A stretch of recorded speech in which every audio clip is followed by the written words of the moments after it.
You have turned up at this lovely little pumpkin farm, from whence you received the note to say that you had lost things. The pumpkins are huge, almost as big as the house, and there's a little white wicker fence on the front with a little white wicker gate. You've all arrived coincidentally at the same time, where you look each other up and down. What do you do? I open the gate, trip over me feet, and fall flat on my face. So the large humanoid herringon rabbit has fallen flat on his face. You notice there's a centaur who, although he will fit through the picket fence gate, may have problems getting into the house. Do you stride forward? Do you do anything? Come on, guys. Help.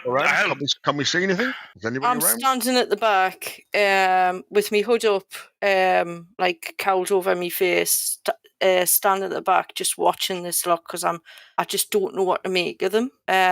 You and me both. Yeah, they're weird. So I'll just wait till they move on a bit. Not sure what to make of these. I've never seen anything like it before.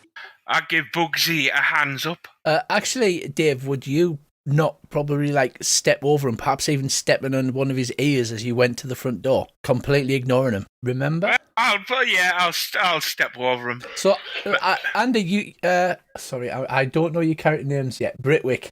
You let out a little out as this halfling steps over you, steps on the end of one of your long ears, and strides to the front door. Right, as he steps on my ear, I'll grab hold of my ear and tug it towards me in the hope that he falls flat on his face as well. So you yank him and he staggers forward. Dave, you stagger forward and bump your head on the door. As you do this, the door opens and the kindly old gentleman stands before you. Oh, he says, "You're here exactly on time, just as I knew you would be. Please come in, have a cup of tea. I'm Madrick. I sent you all the letter." All right then, my dick, and I'll just fly straight in. It's a lovely, idyllic little cottage with hand-carved furniture, little wooden ornaments, and there's a table set out with little three-legged wooden stools. Enough for everybody. He says, "I'm sorry, but our good friend Dobbsy here may have some trouble sitting on the stool. You can squeeze in if you like." Is there a window? I was going to say, is there a window? I'll just stick my head if through. you- I'll if open you- the window and I'll just stick my head through it. Yeah, there's a little window on the side. I'll pat him on the head and go, "Good dog." So you fly inside. Britwick, do you join them inside the small? Yes, I shall get up and dust myself off and go and join them inside. With perhaps just a stern look at the small halfling, who seems oblivious, by the way. He doesn't seem to have done it out of malice. He just seems completely oblivious to it. He'll get a Paddington hard stare as I walk past him. Leaving just Elvana. You've witnessed this. Madrick stands at the door smiling at you. I'll walk in, but I'll stand in the corner of the room. I'm a bit wary of this lot, and I don't know how this old man's come about to send a letter to us, and how he knows so much about us. So I'm very wary of what's going on. So I'm just being cautious. I'll accidentally put all the candles in the room out. Yeah, all the candles in the room goes out. He looks at Tuts and he says, "So before we start, would anyone like tea and custard creams?" Yeah, it's one of your basic food groups, sugar. The two fairies that are buzzing around his heads zoom off, leaving little twinkles of pixie dust into the kitchen. And he says, please sit. Those that can, obviously." He looks at you, Dobbsy. I'll look at the fairies and go, "All right, gorgeous." He says, "So to business.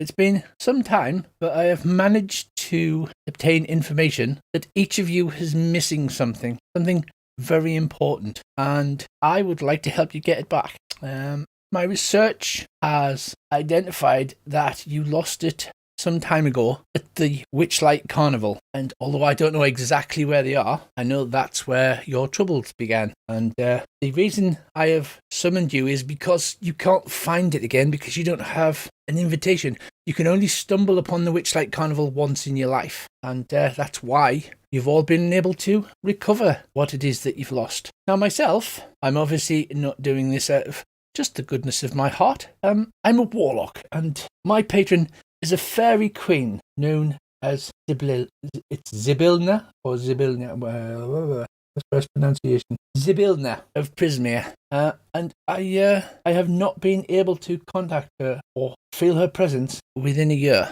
And she, of course, dwells in the fairy land of Prismere, in the Feywild. And why, might you ask? Why are these two things related? Well, it's a little known fact that my agents have managed to procure that inside the Witchlight Carnival, there is a Feywild gate. It's a secret. Nobody's been able to discover how to access it or where it is. But I would ask that you travel to the Feywild and find out what's happened to Zybilna. And while you are in the carnival, you may be able to discover the things that you've lost. The fairies come in, one holding a tea tray with a large silver spouted teapot on, and the other holding a big tray of custard creams. I'll go and get some custard creams. As you go to pick one up, the small halfling leans forward and grabs the biscuit that you were going for. Again, he doesn't seem to acknowledge this or do it out of malice. I'll pause for a second, then I'll set fire to the custard cream. The custard cream poofs and sparks and fire come off it. I dip it in the tea to put it out. Yeah, he seems not to have noticed. I'll look at him calmly in the eye and go, I respect the hustle, mate. Right, so the fairy pours you all a nice cup of tea. So he says, I of course would not expect you to go to such troubles for nothing. In my youth I was quite the adventurer somewhat, and I have a large stash of treasure put away for my old age, and I'd be happy to give it to you at the end, once all of this is completed. I'm far too old to travel to the Witchlight Carnival now. Sounds like a good plan, let's do it in. Is there anything you can tell us about the carnival? Who runs it? Well, you were there when you were young, and you vaguely remember, like, the biggest sort of fairground ever, the sound of the calliope in the background, people run around with laughing, holding balloons and things like that. The carnival itself is run by two gentlemen, one known as Mr. Witch and one known as Mr. Light. It only returns to our particular plane once every 8 years, and he indicates Nutmeg. Perhaps that's when you were left here. Oh, yeah, probably, yeah. So, I think. I would happily give you more information if I had it. So what say you all? Yep, sounds like a good plan, that. These custard I don't creams think are what I've lovely. lost, like, I mean, I'm pretty sure I haven't lost anything. I would have remembered. I've got me bonker, so, but, you know, if you said I've lost something, I'm a bit bored, like, so. Andy, you lean forward for another custard cream as they are delicious. You knock the cup that you hold in your hand, spilling hot tea out into your lap. Ooh, get, ow, ow, ow. Yeah, Britwick does some kind of dance involving a custard cream and I clap and shout, encore, encore. I glare at the small halfling, but while I'm doing all this, I shall use my sleight of hand to fill my pocket with custard creams, because they are damn tasty. Yeah, so you whip several custard creams and stuff them into your pocket. Milady, Elvana, we have not heard from you yet. Is this acceptable? So far, yes. I'm not sure how you come about to know all this information about us. It's quite unnerving. I feel a little bit on the back foot here because I know nothing at all about yourself. Oh, well, because my patron is a fairy princess, and he indicates to fairies, I have contacts in the Feywild that I can still occasionally contact. And how do I know you're not working for my mother? Well, sadly, all I can do is assure you that I have no interest, unless you have some kind of spell or ability that can ensure that I'm telling the truth. In a minute, I'll have to have a look at my character. I can't remember what the hell I took. I'll lollop across and try and peer inside Elvana's hood that she's got pulled down over her face. Yes, it's a lovely, youngish-looking elven maid. Ooh, She's got elves, is it? white hair and like a bluish tint to her skin. Very delicate features. She's got like a look of scorn on her face. Just very, very, very proud attitude. And obviously she's quite, you don't know why, but feels quite nervous around yous all. She's not quite sure of yous. Certainly hasn't seen a moth before in her region, and Are you actually calling them a moth? no, but you look moth-like because you're small. And it's like, I think you're currently about halfling sized, aren't you? Until you get your abilities later. Oh, is he? All right, okay. Correct? So, Well, I'm a bit. I don't know how big I am. I'm massive. oh, is he? All right, okay. Oh yeah, everyone on my beat was like, he's a big. Yeah, he's So you're about 3 foot, are you? He's bizarrely about halfling size, whereas the other two fairies that buzz around Madrigal are the small type that you would expect to see in a children's fairy tale. Again, he's wearing a bright pink dressing gown over his armour with pink bunny slippers. Oh, well, he was caught a bit short. He didn't get himself ready this morning. Caught a bit short. He's only 3 foot high.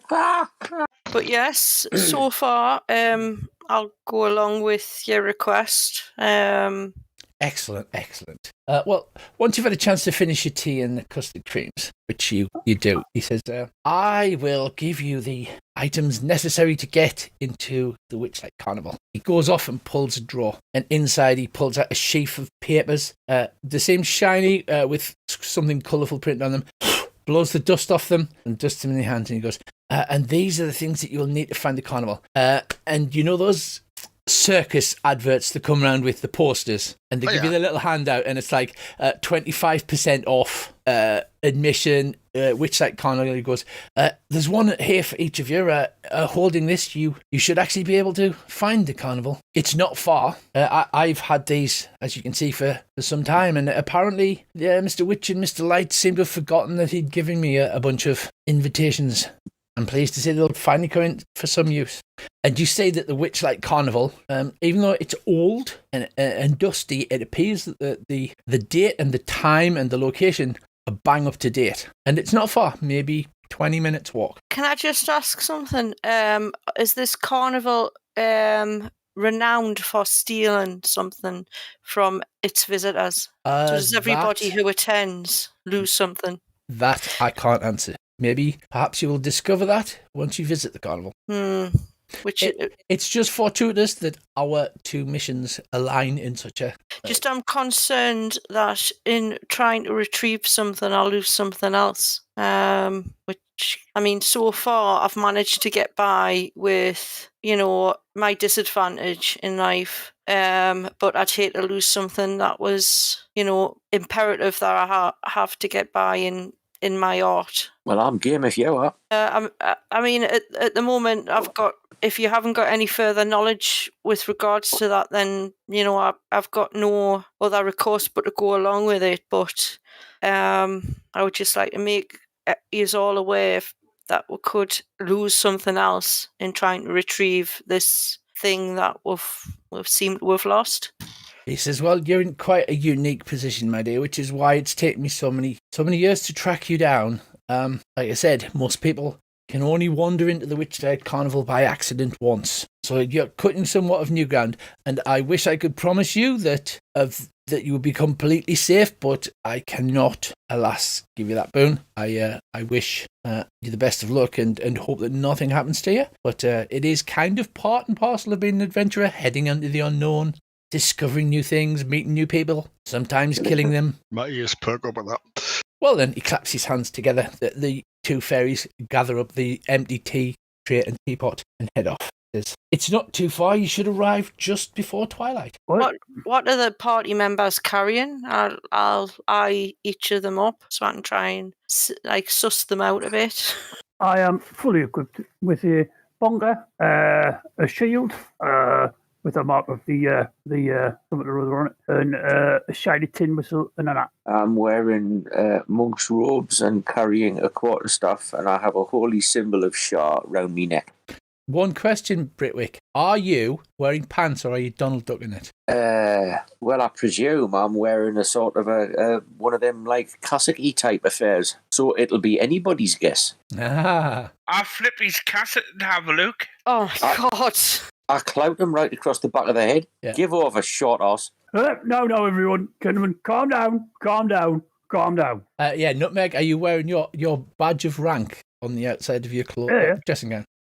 So Nutmeg is apparently in a city watch of some town or city that we haven't discovered, but he apparently is a city watchman. My character's got leather armour on, a longbow over her back and a scimitar aside, and a symbol to Corell and Lorethian. I'm just wearing normal clothes for a centaur. No, nothing ninja-y at all. Oh, so do you wear pants with 4 legs in or just on the back half of the horse? Oh my god! Yeah, can you describe that? Because I'm a bit curious myself. I'm tempted to wear a kilt. You absolutely should do that. Everybody's carrying hand weapons, some shields, and adventure style packs because they've got rope tied to the side and they've got bedrolls and things like that. A kilt wearing centaur, why not? You do have a big pair of he has got an enormous pair of bagpipes hanging over his shoulder. Over his shoulder? All right. That long? Sorry. Well then, not to press you on, but twilight and dawn are very magical times. It's when the planes are closest together. So I would suggest that you hurry along, and he makes the little hurry noise and the hurry gesture with his fingers. To get there at twilight. Head out of the cottage or the house and head into the direction he's talking about. And I'll look over my shoulder to see if the rest of them are following. I am following, drinking my cup of tea as I go. I think you've forgotten to leave the cup there, Sherlock, young fellow. No, I haven't forgotten. I'll bring it back later on. Oh, okay, he says. He looks a bit perturbed. Please do. It was my mother's best tea service, so don't let anything happen to it. Right. So you head out through the forest along a winding forest road. Just the kind of road that a big bad wolf would jump out and gobble you all up. And as you walk down the road, the mists roll in around you until you can only see the path in front of you and a few feet behind. And then, as twilight approaches, the mists ahead part.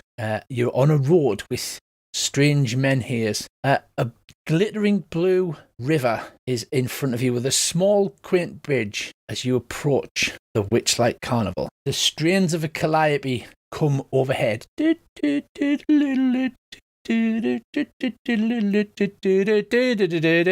can see balloons bobbing, you can hear children laughing, and ahead of you you see a small bridge over the Bumbleland Brook, and on the other side, the wonders of a carnival. You wish to do? I head along the road. I'll follow him nonchalantly and disinterestedly. I look for this bloke nonchalantly. So I've disabled the movement lock, so you should be able to just move your totem. So Sherlock and Nutmeg head along the road. You arrive at the little bridge. There's a short queue starting at the end of the bridge, leading up to the ticket booth. Form an orderly line, ladies and gentlemen, form an orderly line. I'll go and check the line is orderly.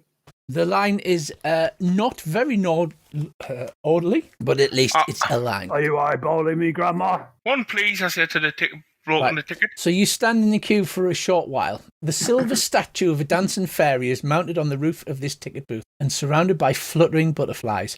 The booth is decorated with an animated depiction of the night sky with shooting stars arcing across it. An elderly goblin perches behind the ticket counter, peering you quizzically through a spyglass. He lowers the spyglass and calls out to you, "Greetings, fairgoers." He looks down this spyglass. As you look in the spyglass, you can see his eye is ginormous at the end of it. He looks you up and down. Name? Sherlock. Hold on a minute, he says. I can't hear a bloody thing. So he reaches under the counter, pulls out an enormous, comically large brass ear trumpet, turns his head and puts the ear trumpet towards you and says, "Right, what was that name?" I scream, "Sherlock!" He goes, "Oh, bloody hell, you don't need to shout. Sherlock." He says, "That name rings a bell, hang on a minute." And he picks an enormous tome and turns it over. Clunk, the book slams open on the desk. Dust comes out. He coughs and waves it away. Flicks it, he goes, "Sherlock Burrows." Yeah? He says, "Somebody's paid for a ticket for a Mr. Sherlock Burrows, a Britwick, a Nutmeg, a Dobsy, and Elvana. Is that you lot?" And he puts the ear trumpet towards you again. Lady Elvana, I have you know. Yes. "Oh, Lady Elvana, is it? Very well." So he opens and he pulls out what looks like a massive old batty tin, flips it open and pulls out a set of tickets. He says, "Now, these tickets normally cost 8 pieces of silver, but somebody's paid for you.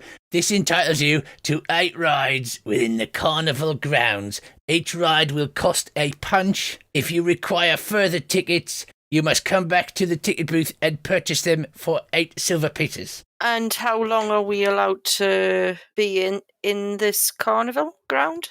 Oh, he says, as long as you like.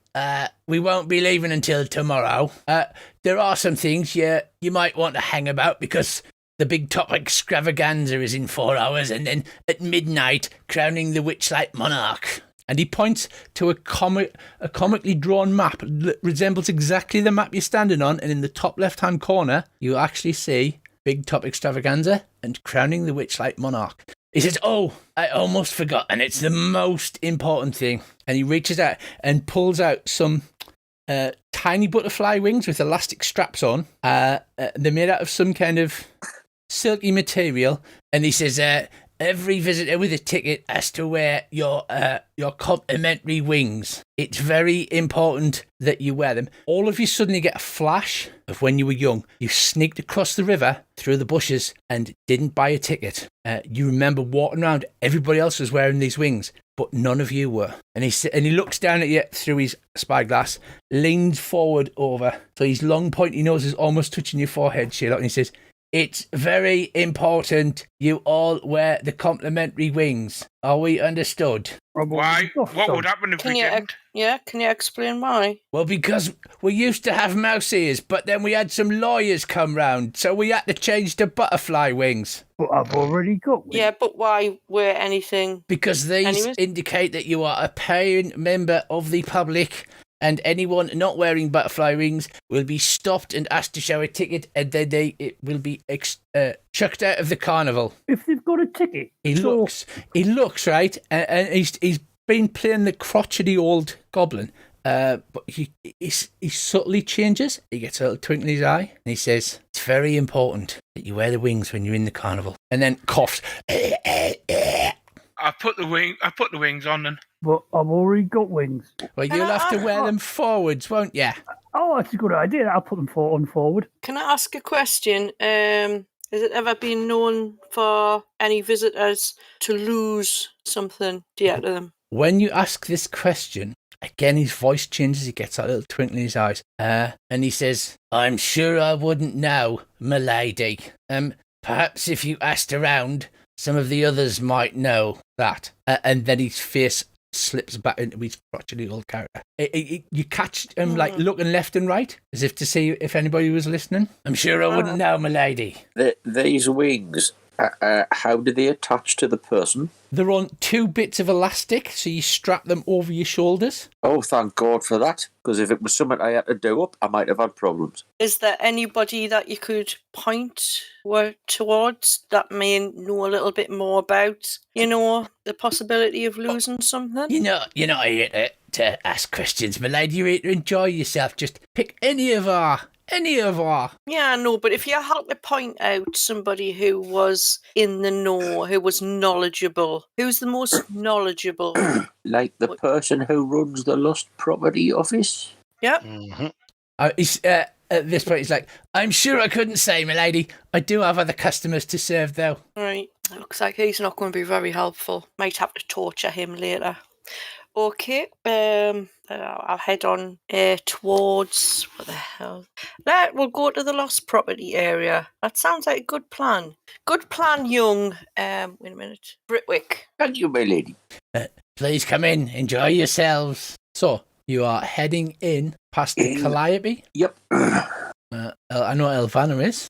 So as you approach the Calliope, you hear that strange music. Gets louder and louder. A merry tune spills forth from an instrument on the back of the brightly painted wagon. A monkey wearing a cloak covered with buttons turns a handle at the wagon's rear, sending music into the air from rows of golden whistles. As you watch, a goblin dressed as a ladybug toddles up to you and rattles a tin cup. Oh, thank you very much. I'll have a drink. I look at my teacup. It's okay. I've already got one. The goblin steps forward. He's got daily bottle antlers on and the ladybug costumes. And he says, spare a button, if you please. I'll sew it on next to all of these. I offer nothing in its place besides a smile upon my face. You realise it's a female goblin with a mouldy, old-fashioned tin cup. She dances and capers around you. She grabs hold of your hands and says, come on, join me in the dance. And I shall rummage about and say if I've got a spare button that I can give her. You didn't think you did, but now that you've had a look, yes, you've actually found a spare button. I thought I might find one. I just can't get over the fact that the organ grinder is a monkey. Ernest says, it's a very, very sad story. A very sad story. I look through my pockets. You do not have a button. I will give her the button then. So you give it the button to Marigold, for that is her name, and she hands it to Ernest. Ernest says, oh, the evils of Brambleberry wine. Uh-huh. He says, well, you see, I was drinking with this wizard, says the monkey, and I thought it'd be a great jolly jape if I got my mind swapped with that of my pet monkey. Oh, that never goes well. Which we did, and much hilarity ensued until the monkey ran off with my body. So if you do see my body, please bring it back. What does it look like? It's kind of handsome, tallish, long nose, brown hair. It'll probably be eating bananas and throwing poo around, I would imagine. And where was your body last seen? Running away. Do you have any reason to suspect your body is still within the bounds of the carnival? No, he ran off. And sadly, the bosses only give us 1 day off a year. And you're not allowed to be out of the carnival for more than that. Marigold capers round. Do any of you wish to dance with her as she grabs your hands and tries to dance around in the circle to the noise of the calliope as it goes around? Oh, I'll dance with her. I'll probably fall flat on my arse, but I'll dance with her. Yeah, so you caper around. Sherlock, you don't have a button. You do notice, however, that Britwick seems to be missing a button off the back of one of his pants. And he's handed us a very similar looking button to the monkey. I'll start randomly turning things colours. Any more wish to give poor Ernest a button? Does Mr. Briffett have any other buttons on him? Mr. Britwick, he's got, probably not, no. Because he's wearing a cassock, isn't he? So it'll have just been the button that buttons up at the top. I'll reach into my coin purse and put a silver piece in the cup. There you can buy as many buttons as you want. Oh, Ernest says, thank you, milady. Thank you so much. The monkey bends over. He's got his little fez on. He sweeps his head in a fez. He says, but there are several rules in the Feywild. Money doesn't mean so much as a gift. A gift is a very important thing, and it should be honoured. I'll give him the teacup. Yeah, he says, thank you. That looks like it comes out of a very expensive set. Yeah. Okay, I guess Marigold here can use it to collect buttons and coins in. I'll have a look in I haven't got any pockets. Have you got a knife, anyone? Everybody's got a knife. I'll dig my knife out. I'll turn it a different colour. I'll drop it. I'll pick it up again. And I'll cut a button off something. Off what? Off your clothes? Off a tent. There are no tents close by to you that have buttons on. I'll look around for a button. There are no buttons nearby, only the ones on your own clothes. I'll cut one of my fly buttons off. The big top is just over yonder. You may be able to cut a button off that. I'll just cut one of my button-down fly buttons off. Okay, you cut one of the buttons and you drop it in the cup. Ernest bows, so he's almost touches the ground, and he salutes you with his fez. Sorry about that. Might be a bit splash on it still, though. Don't you worry. Don't you worry. You know the cantrip mending. You know, if they've cut a button off something, if I mend it, will a button reappear? No, it doesn't create things. You have to have all of the parts held together and then mend it, and it'll fix them. Anyone else?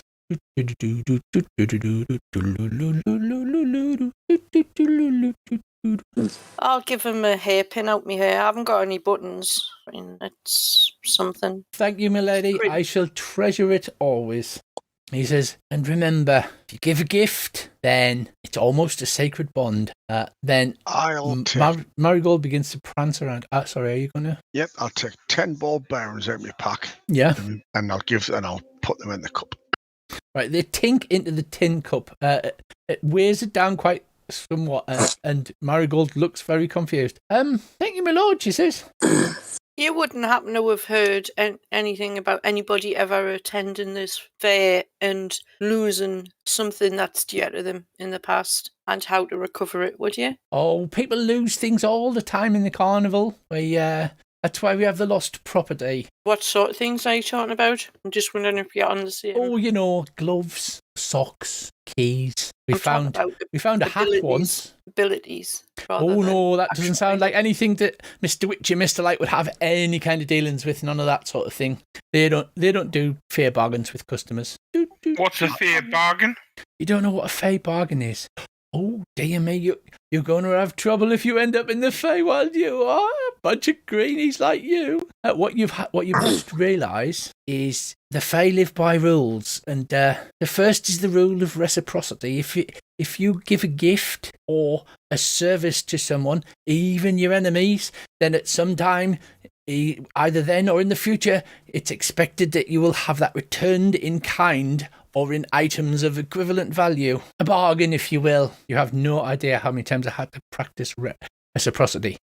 That seems a bit pointless, though, to give something only to get it back later. I mean, what is the whole point of it? It's just the law of the land. You know, at this point, my character's thinking, I'm going to wake up at some point because she just thinks she's dreaming because this is just too bizarre to be reality. Okay, so the calliope continues to play. The monkey winds the handle and the goblin dances around. Don't you want to be hanging around here? You need to go and enjoy yourselves. If you're going to get to see everything before the crowning of the Witchlight monarch, you don't want to be standing here talking to poor old me. I'll get my notepad out and look them up and down. And he smiles at you, Britwick, and says, "That way I'm sure we'll bump into each other once again." I'll take down his name and peculiars. Ernest. Peculiar? I'm just a monkey. Nothing peculiar about a monkey. I've got a cousin who's a monkey. But yes. He used to be a baby, and then one day I was cuddling him, and then he was a monkey. His mum doesn't really talk to me that much anymore. He looks lovely. I think we should head towards this lost property. I'll take down the peculiars of the person with the rattly tin. Marigold, the goblin. Marigold, goblin. Possessions. One rattly tin, one ladybird suit. Somebody else's take-up. Keep up the good work, everybody. And somebody else's possibly stolen take-up. Oh, that halfling's going to be in bother. I'll be like, yeah, we should go. We'll go, everyone, as you were, and I'll walk off. I'll flutter off. How So many of the leaving people the bitching calliope, around, Richard? how are the people? They're laughing. They're carrying on.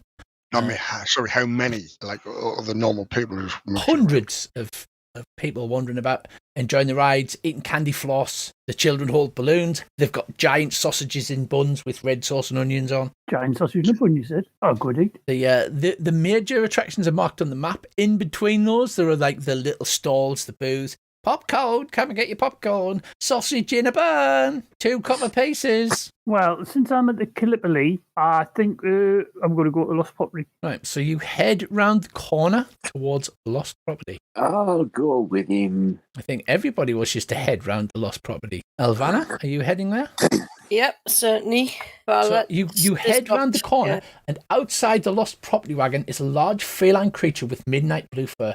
It has a pair of tentacles extending from its shoulders and wears fake butterfly wings. Hanging from its collar is a small wooden keg. The creature roughhouses with 2 young boys. One young boy screams, "Again, Derla, again," while the other hangs onto the creature's neck. Oh, that is a hell of a creature. It's got one eye, and you can tell by its movement it seems to be very, very old. There's two young boys playing around outside of the Lost Property office. I will organise us all into an orderly queue. Orderly queue, everybody. Orderly queue. Do these 2 young boys wearing wings? They are wearing wings. In fact, everybody you've seen so far is wearing the complimentary fairy wings.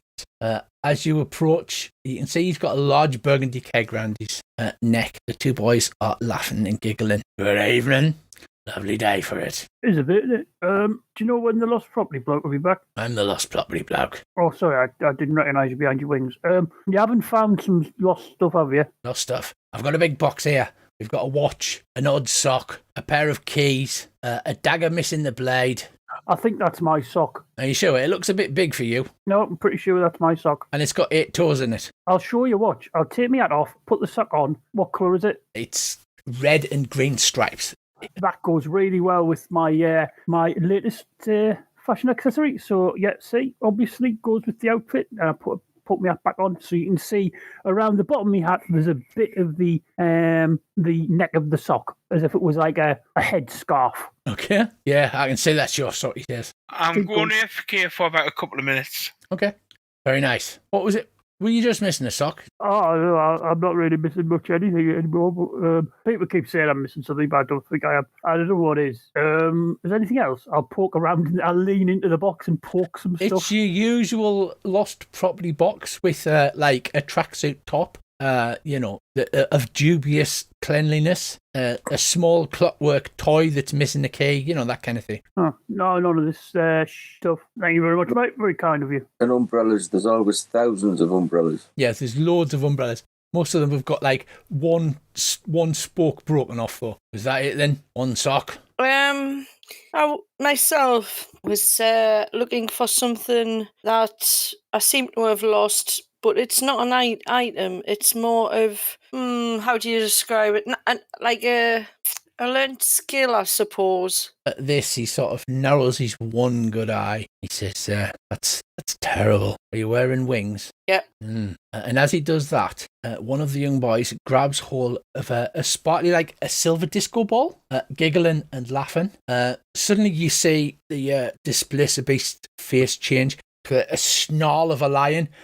Put that down, he says, and flicks out with his tentacle. The young boy screams, drops the ball, and runs off into the carnival. The cat regains his composure. Damn it, he says. And he puts his paw on the silver ball and pulls it to him protectively. Damn it, I should not react like that. I need to look after them. I need your help. I'm interested. What's the investigation? What does it do? What does it do? The ball. He says, Rolls around. This is why I work in the lost property looking after the kids. I had my own kid, little cub named Star, and all I've got to remember about is this ball. This is his favourite toy. He went missing years ago, and I love the kids, and I shouldn't have snapped. I need you to find that kid. I've got to look after this one. I can't leave Halloween alone here. Please, I implore you, bring the poor child back to me. We'll have a look around for him. Which way did he run off? He ran off into the clouds in a random direction. So who is planning on looking for him? I will. I am. Don't worry, everybody. I've got this. I will use my amazing powers of perception to look around for him. So you're heading off to look for the child? Yeah. Well, you look. Me too. Me as well. Follow hungry? this lot. That's probably my best chance of finding this lost thing that I'm looking for. Alrighty then. I need a perception off you guys. He says the kid's name's Vero. I am an expert at this sort of thing. I can see. Everybody fails, but Sheiluk, true to his name, Sheiluk, do you don a special hat or anything as you are looking for this child? As you have a case? Yes. I put my deerstalking hat on and get my pipe out. Come, the game's afoot, lads. With this, you all scatter. Sheiluk strides off. About 10 minutes of looking, you return empty-handed back to Dala. Except for Sheiluk. Sheiluk, you stride through the crowds and among the tents, and you find him at the nearby candy stall. Tears running down his face. The kindly goblin vendor is handing him a free candy floss. Ah, don't worry, lad. He's sorry he snapped at you. He'd like to apologise to you. I buy him a packet of sweeties. Come on then, lad. Back to the lost property. All right, mister. Thank you. I'm going to be instantly suspicious of a grown-up buying packets of sweeties for a small child. It's just mini training. So he brings you.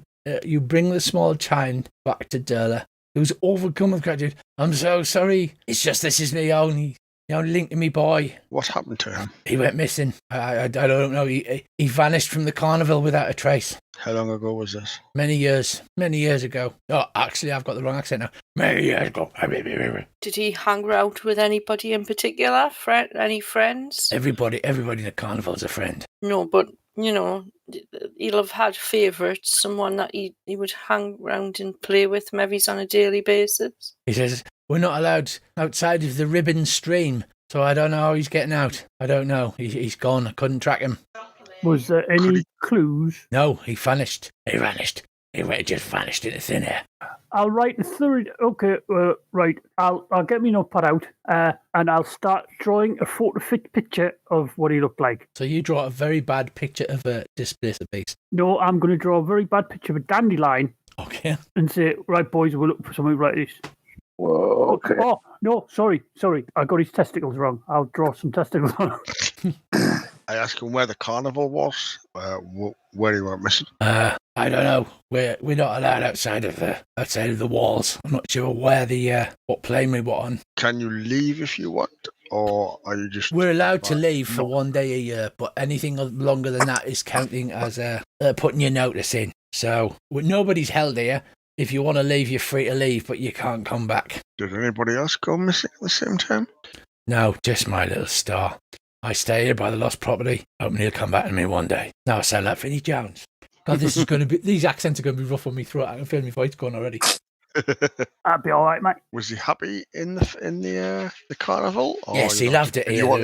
He loved it here. There was no reason for him to go disappear. Could you have found a ladybird? I mean, a lady? He's only a baby. A tiny wee you know what it baby. is. Where He the uses his sacrifice- tentacle to indicate, about 5 inches off the ground. When he left, he was only a baby, a cub. Not fair, I'll never see the little tyke again. And I've gone cockney again. Not wrong with it.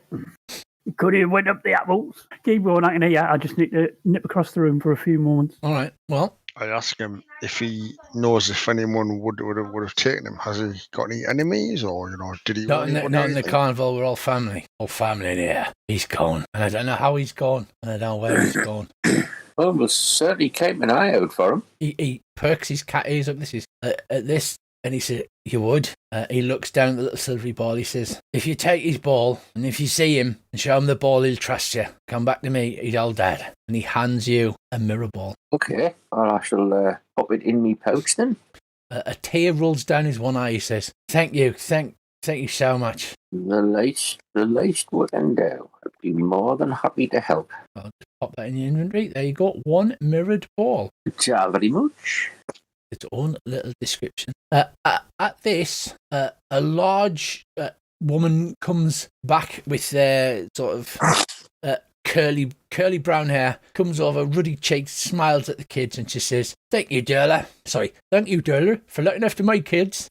The run over go, Ma, she says, I've got you some candy floss and I've got you some lollies. So, shall we go and try the gondola swans? They look a lot of fun. And she's gone cockney as well. Apparently it happens to all the NPCs. Come on, my dears, we'll go and we'll have a ride on the gondola swan. Thanks again, Darla. You're a treasure, you are. She gathers the two kids off and heads off. Darla says, now as to your questions, things do sometimes go missing. So things sometimes do go missing. Says, and I don't know how, and I don't know who. Says, but I do know that Mr. Witch and Mr. Light are on edge about something. Can you point us in the direction of Mr. Witch and Mr. Light's building?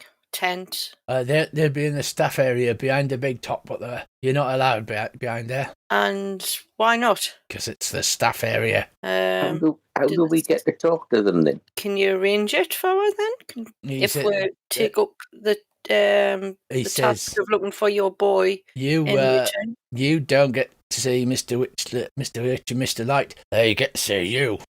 They will come out and talk to people of exceptional cheer who have gone around and done things to lighten the mood of the carnival. And now we've gone West Country, says this blister beast. West Live. And as you talk, the lady walks away. Birds fly overhead in a V formation and begin to tweet. The laughter increases, and you swear that the smell of the grass underneath you becomes sweeter and more pungent. I get down on my hands and knees and I have a good sniff of the grass. I am a rabbit after all. Apparently this is the grass that is always greener, because you were positive 20 seconds ago it wasn't this green and luscious. Ah, no, but I was on the other side then.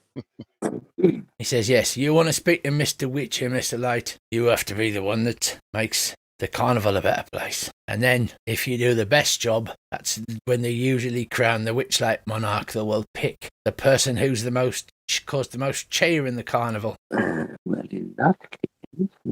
Sounds like somebody needs to hear some bagpipe music. Oh, carnival. You know that you, because of your thing, Bracy, so I would say that you're hesitant to play it because you, like I said, it's not a thing that's unknown. You know about it, and it makes you sad because you did love playing those bagpipes so much.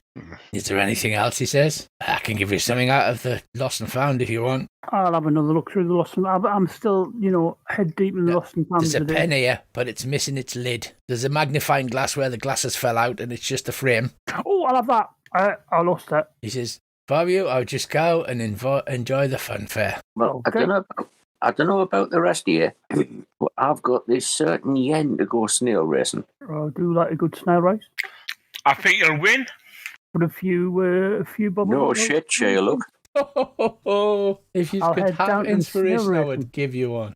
You're heading straight for the snail racing, are you? Oh, yes. So you walk past the small stalls on the left, and there's a fair few of them. As you walk past, you hear Almirage ring tolls. Put the ring on the horn of the little pointy rabbit.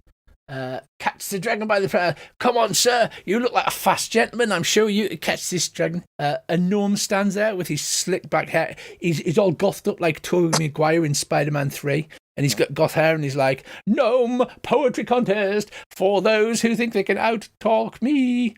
As you pass further on, there's a bunch of goblins standing all in like those old-fashioned weightlifter shorts in a pyramid. Goblin wrestling. Show the lady who's the hardest. And then you walk past a stall with two cages with what looks like cockatrices. And the sign above it reads, guess the number of feathers, win a prize. And finally, the last stall on the right is, do you think you can look hard enough? Outstare the Cyclops. Yeah, I'm going to go and outstare a Cyclops. So are you distracted from the snail racing? Oh, absolutely. It's something Just a very little good. bit. Just a little bit. Because I want to know who's saying things about sticking rings on pointy rabbits, because that sounds like an insult to me. Okay, so you distracted, you stop over here, you two. Yep. What about the rest of you? Are you trying to stay together, or are you heading off to enjoy yourselves? No, I want to stay together. I'm gonna. I'll follow this lot. But I'll keep my eye out for a small crate that I could stand on. Yeah, there'll be a small crate knocking about. Okay. I'll follow these lot doing their what's-its, heading towards the staff area where Witchlight are. Just let us know when I get there. Okay, so you, sorry, where were you heading? To the staff area? Yeah, but I'll follow this lot round. Have a good look around, but me ultimate goal is to head towards the staff area. Okay. Right, so Andy, you arrive at the small stall, and the carnival barker in his stripy waistcoat, he's saying, this mirage is no mirage. Adorn its horn with 2 or 3 rings to win a prize. And you see on the stall a small wooden carving of an almirage, which is a rabbit with a unicorn horn. Oh, okay. Step right up. Only 1 ticket punch for 3 rings. Win a prize. Go on then. I'll give There's that a man. whirl. So you hold your ticket out. He's got one of those mechanical punches. Punches a ticket out. He's a gentleman here. He's gonna show rabbits stick together no matter what the weather. And it's a dexterity check of a DC 17. Because as we know, all carnival prizes are Rigged. So, yeah. So there you go, sir. There's your first ring, and he hands you a golden painted ring. Right. No, bad luck, sir. So you throw the ring, it actually hits the end of the horn, bounces back, and strikes you in the forehead. I hang it over one of my ears and go, do I win a prize? Very funny, sir. Not this one now. Ready to try again? Oh, yes. Can I sing a song to inspire him? You can. You've got a D6 inspiration die, though, haven't you? Yeah, so target him, and then you should have an effect on your character sheet that has bardic inspiration. Can I cast guidance on him? Mm-hmm. Go ahead. Cast guidance on him. How do I do that? Because I've never had it before. So target the young fellow, control left click, and then when you are on your... I mean, I'm trying to find him whereabouts. On your actions tab, next to guidance, if you set it to, it's combat action. See guidance all right, there? I'll scroll them up. Sorry. Yeah, the self one casts it on yourself, so just press the one that says guidance check onto Britwick. Is that it? Yeah. Okay. I Andy- don't know if I've got inspiration on him. Bardic inspiration, he has, yes. Right, so Andy, we're going to re-roll that second one because they're casting spells. The bot notices you casting spells, and he's like, "Oh, cheeky chap, you casting spells. That's all right. We're a fey carnival. We let all sorts in here." As you take the ring and No, you don't need to. a 9 and a D6. You want to throw me D6? Oh, right, yeah. Oh, that is only a 13. He says, "Bad luck, bad luck." The ring goes on, and it looks like it's going to go. It rattles around the horn and then flips off. The Almirage teleports to a different position. Close one, he says. It's teleporting away. You've got a final shot, sir. Well, come on then. Can I put guidance on him again? Yeah, you can guidance him again. How many times can I use inspiration on them, or does it last for a while? I believe no one's used con. If you go to combat and then actions, there. Do you say you bardic inspiration, Dave? There must be a different ability check for him. We'll look that up. Right, so I think it's equal to your proficiency bonus, I believe. You'll have to look it up. Okay, he says, "Right, I fail you, sir. I fail you." "Yes, it's a success, sir. A success. Well done." Yeah, we He says, It's two tosses for one prize. He says, "But as I like the look of your jib, for another punch, I'll keep this one, and I'll give you another 3 rings to toss." How's that sound? Can't say fairer than that. Yeah, go on I'm then. practically giving them away to you. Yeah, He takes of a course, ticket, yeah. he punches it again. Do you want to cast guidance again, Frizzy? Yeah. Yep. So you feel all guided as you line up. "Look at that," he says. "Perfect shot." It lands over the head of the Almirage, which teleports to a new slot. He says, "That is a prize for you," sir. He says, "but if you get one more out of those 2, you get 2 prizes, because that's what we are. We just want to give them away." Oh, you don't need "Oh, bad luck, sir. Bad luck. 1 ring got left, another- though." one ring left. I need to actually start marking off people to take the punches as well. "Oh, bad luck, sir. Bad luck. Still, you do win a prize." Oh, here we go. And he reaches over, and here we go.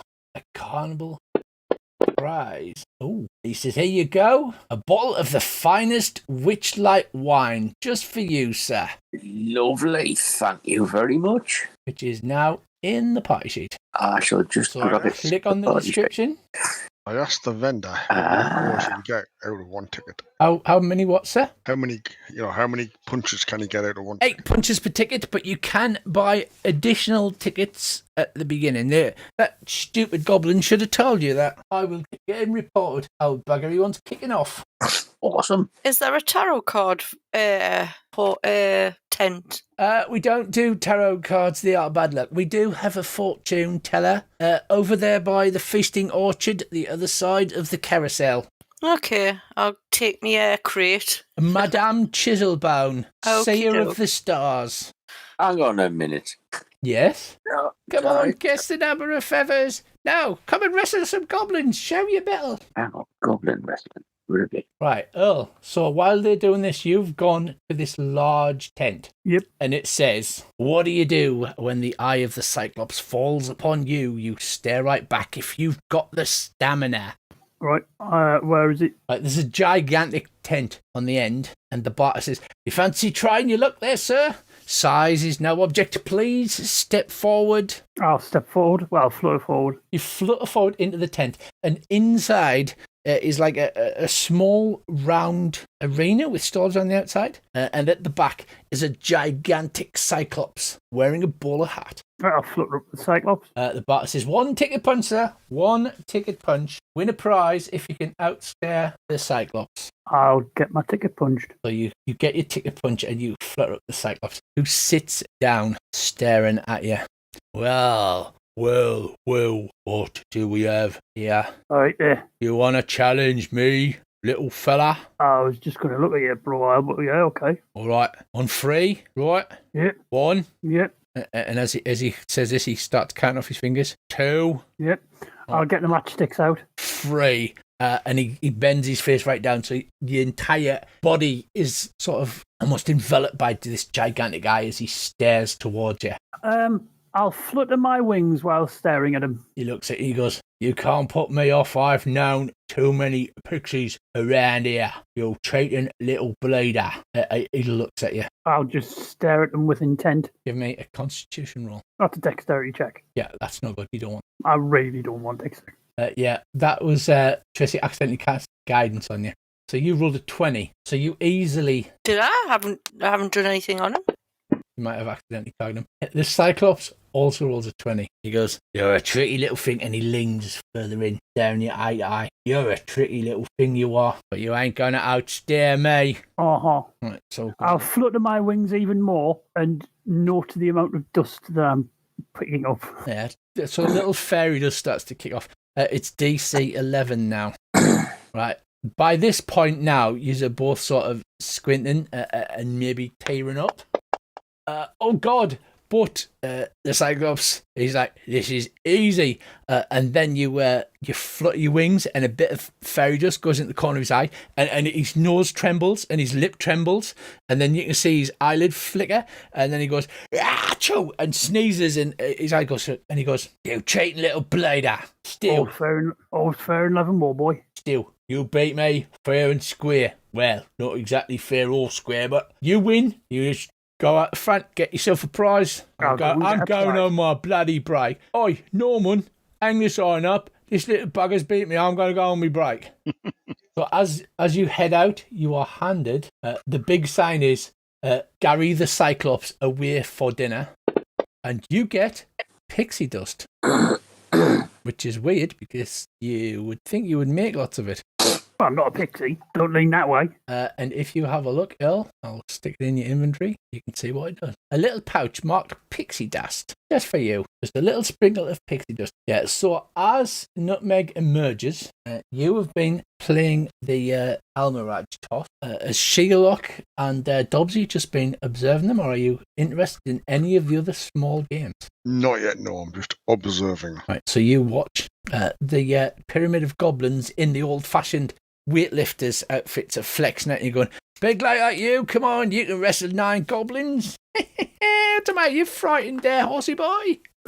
Goblin wrestling. So you observe, and Sherlock, what are you doing while these two are partaking in the small stalls?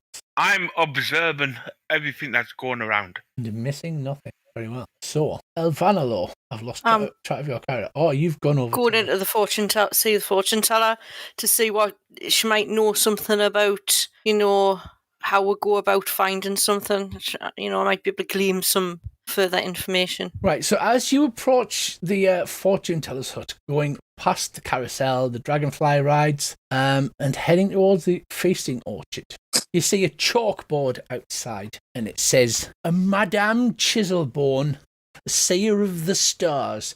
And as you approach, you can hear a cackly old lady voice who seems to be talking to somebody, and they're going, "No way, 101 years." And she goes, "Yes, 101 bloody years, and the only job I could get was in this bloody carnival. I'm stuck here for 101 friggin' years." And then, those big curtains rattle as you walk inside. And then she goes, "Come in, dearie. Come and see Madame Chiselbone. I already know you're here for your fortune." That's very observant of you. Only soap on the go. Yeah. I'll go in and I'll sit down. Smoky atmosphere. There's a round table with a tablecloth underneath and a crystal ball in it. An elderly lady with striking purple face paint and fake antlers adorned with gold sits behind a table. A crystal orb swirling with impenetrable mist sits in front of her. "I knew you were coming, for the future is my purveyance. Fortune, however, is not always in your favour. Nothing is set in stone, but I'll give you a glimpse of what is known. Shall we begin?" Yes, of course. She says, "Don't I have to cross your palm with silver for luck?" Well, dearie, according to the rules of the carnival, the fortune telling is free. However, I will accept a gift of silver. What do I have?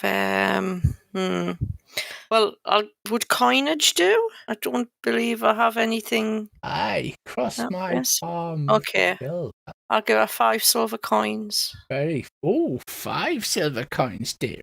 You're too generous. And she's sort of like, does that old woman thing of plumping her hat with the gold antlers on?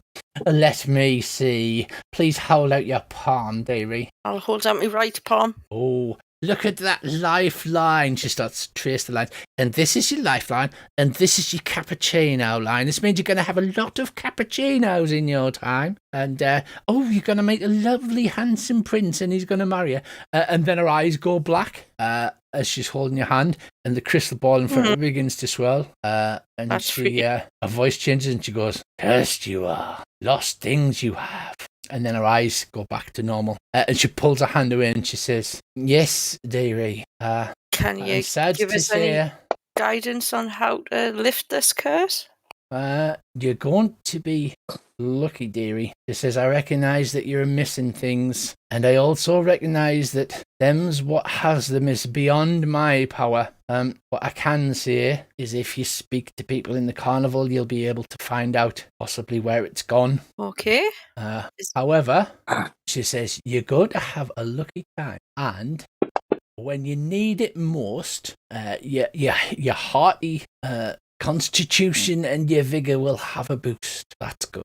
Oh, thank you very much. I do hope the rest of your tie to this circus is a happy and prosperous one. It's sad to hear that that you're tied here. I did overhear you being tied here till you're 101 years. Alas, dearie, these are the things that we have to pay. In the fair, when you make a promise, you have to keep it. I'll give thee one other piece of advice. The numbers 3 and 8 are very powerful in the Fae. Very powerful. Okay. I'll heed your words wisely. Thank you very much. And I'll exit the tent. She says, "Take care, dear. Don't accept apples off old women." No. I won't. Thank you very much. Go into that soup. Right, so you come out of the fortune teller's tent. What about the rest of you? What are you doing? Have you arranged to meet everyone? As you're going on, the song of the Calliope continues, the laughter and the partying. You can still see the sun. It's low in the sky, but it looks very beautiful. Snail racing. Definitely off for a bit of snail racing. So you want to head to the snail racing course? Oh, yes, I do. Yes, I do. Elvana, you had heard the others say that they were interested in going to the snail racing course, even though they seem to get distracted by some of the small ones. As Dobbsy walks away from the 9 goblins in the pyramid, they're shouting, "It's right, 4 legs, keep walking." I'll head back towards the snail racing place and keep my eyes out, see if I can see them at any of the other little stores on the way. They're bound to head in that direction. Right, so you approach the snail racing course, and there are a large sign above the gate. "Jockeys wanted, only 1 ticket punch, win the prize." Grandstands next to the race courses are filled with cheering fairgoers, ringing bells, swinging rattles, and waving flags. On the starting line, 8 giant snails are having their shells scrubbed by pixies. Above the circular course, a wooden gantry hangs from the branches of a central tree where 2 goblins officiate the proceedings. "Come on, step right up. The next race is due to start soon. We still need a bunch of jockeys. I'll go. I'll be a jockey. Can I guidance one of the snails from the party? Secretly sort of scratch me nose and sort of do it. So painted on their side of these gigantic snails, that they're at least 7 or 8 feet tall at the shell. Different colours. There's Shelly Moo, who's pink, Nimblefoot, who's blue, High Road, who's purple, Quickleaf, who's green, Flower Flash is yellow, Wizzy is orange, Breakneck is red, and Queen's Majesty is black. Well, I'll take the High Road. So I'll take the 3rd snail. I'll take Queen's Majesty, the black one. 1 ticket punch only. Step right up. Now you look at these snails. They're moving slowly. They're bending down. The pixies are feeding them carrots. You look at the size of the snail racing track, and I'm going to guide this my snail. You think this is going to take like an hour? Easily, it's going to take an hour. If only I had haste. Crawl around. I'll eyeball the snails. Which one doesn't look scared of me? None of them. They seem to be used to the various... there we go. So this will make sense soon. I just have visions that once we get started, they'll go a lot faster than this. So it looks like it's going to take an hour or more to get around the track. Right. Where's the start line? Awesome. So who is partaking in the snail race? Me. Oh, I am Mate. partaking. Yeah, I will as well. Guide us and my snail. So you're behind this line at 3 others. Dobbsy, are you staying in the stand? Yeah, I didn't ride in the snail. Right, the snails are slowly lowering their heads, and What do snails eat? elves usually. Seriously? No, they're like herbivores. All right.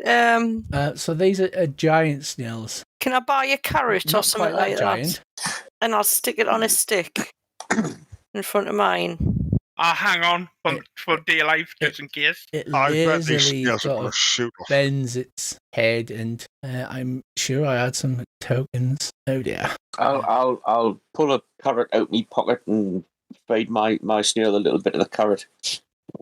There's 4 of you and 4 of the non-player riders. So you all line up. He says the rules are simple. The track is divided into 10-foot increments, as you can see before you. As the snails slowly wend their way around, they all travel at the same speed. It's the skill of the rider that matters. That's what matters. Because we have a full racetrack. We have all the riders. Are you ready? Have you signed your waivers to say that should you be maimed or killed or eaten by a giant snail, particularly you, lady, says pointing to the elf, the carnival will not be held responsible in any means. You have. Okay, very good. He says this without waiting to hear it. He says, are you ready? Yeah. Yep. He says, now, Always. we may be here in a minute, ladies and gentlemen, so don't you worry. We have refreshments. Should it go past midnight, everybody, the crowd bursts out laughing at this. The goblin holding a cane and waving it about. It's for me snail, because I haven't got a snail token.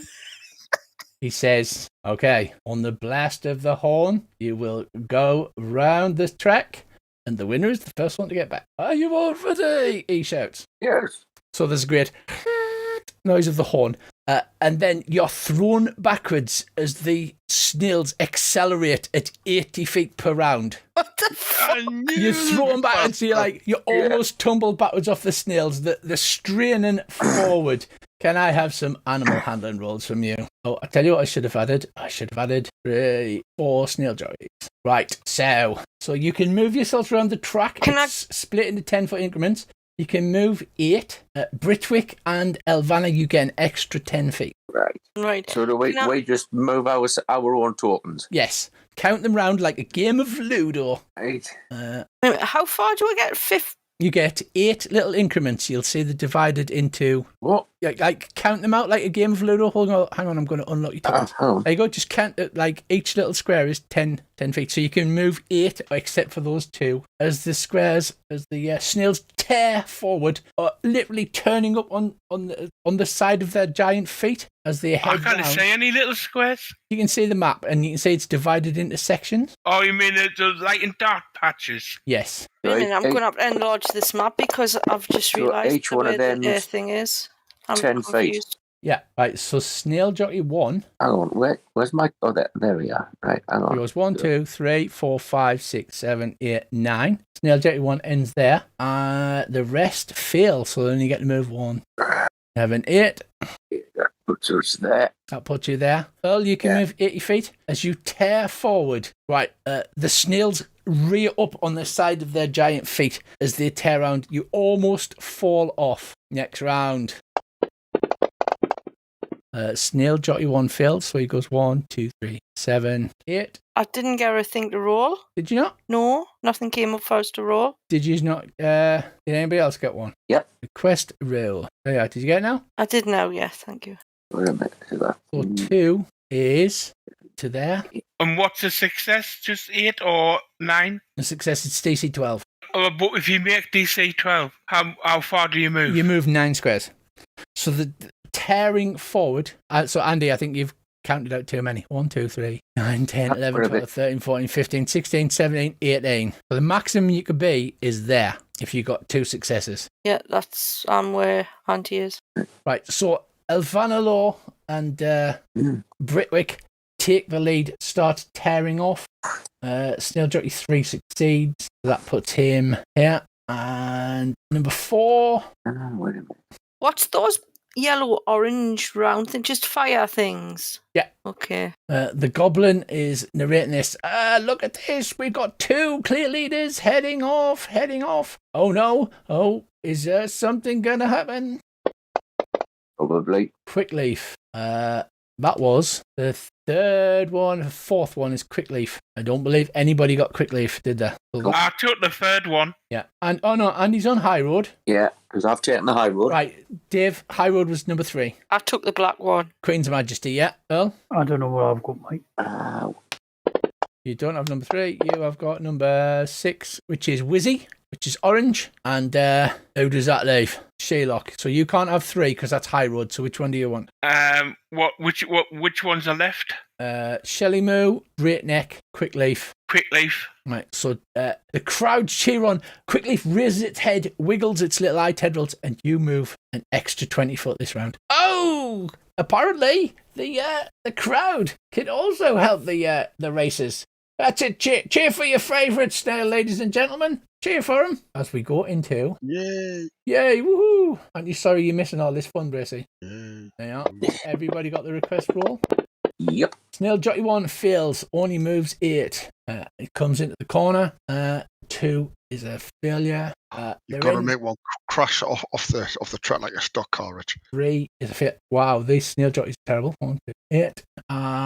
Elvanlaw's a success. You move 90. You move 9 squares. Well, 9 segments. Sherlock, you move 8. Nutmeg. Yeah, I moved. You move 9. Right. And Britwick moves 8. You're not going across there, are you? You have to go round that bit. How many did I move, Rich? Sorry. You move 9. What you mean round that bit? Because that's not a bit of track. That's the track down here. Oh, Right, sorry. okay. A bit of cheating going on there. They're trying to take the snails over the top. I don't know how far that was that we got.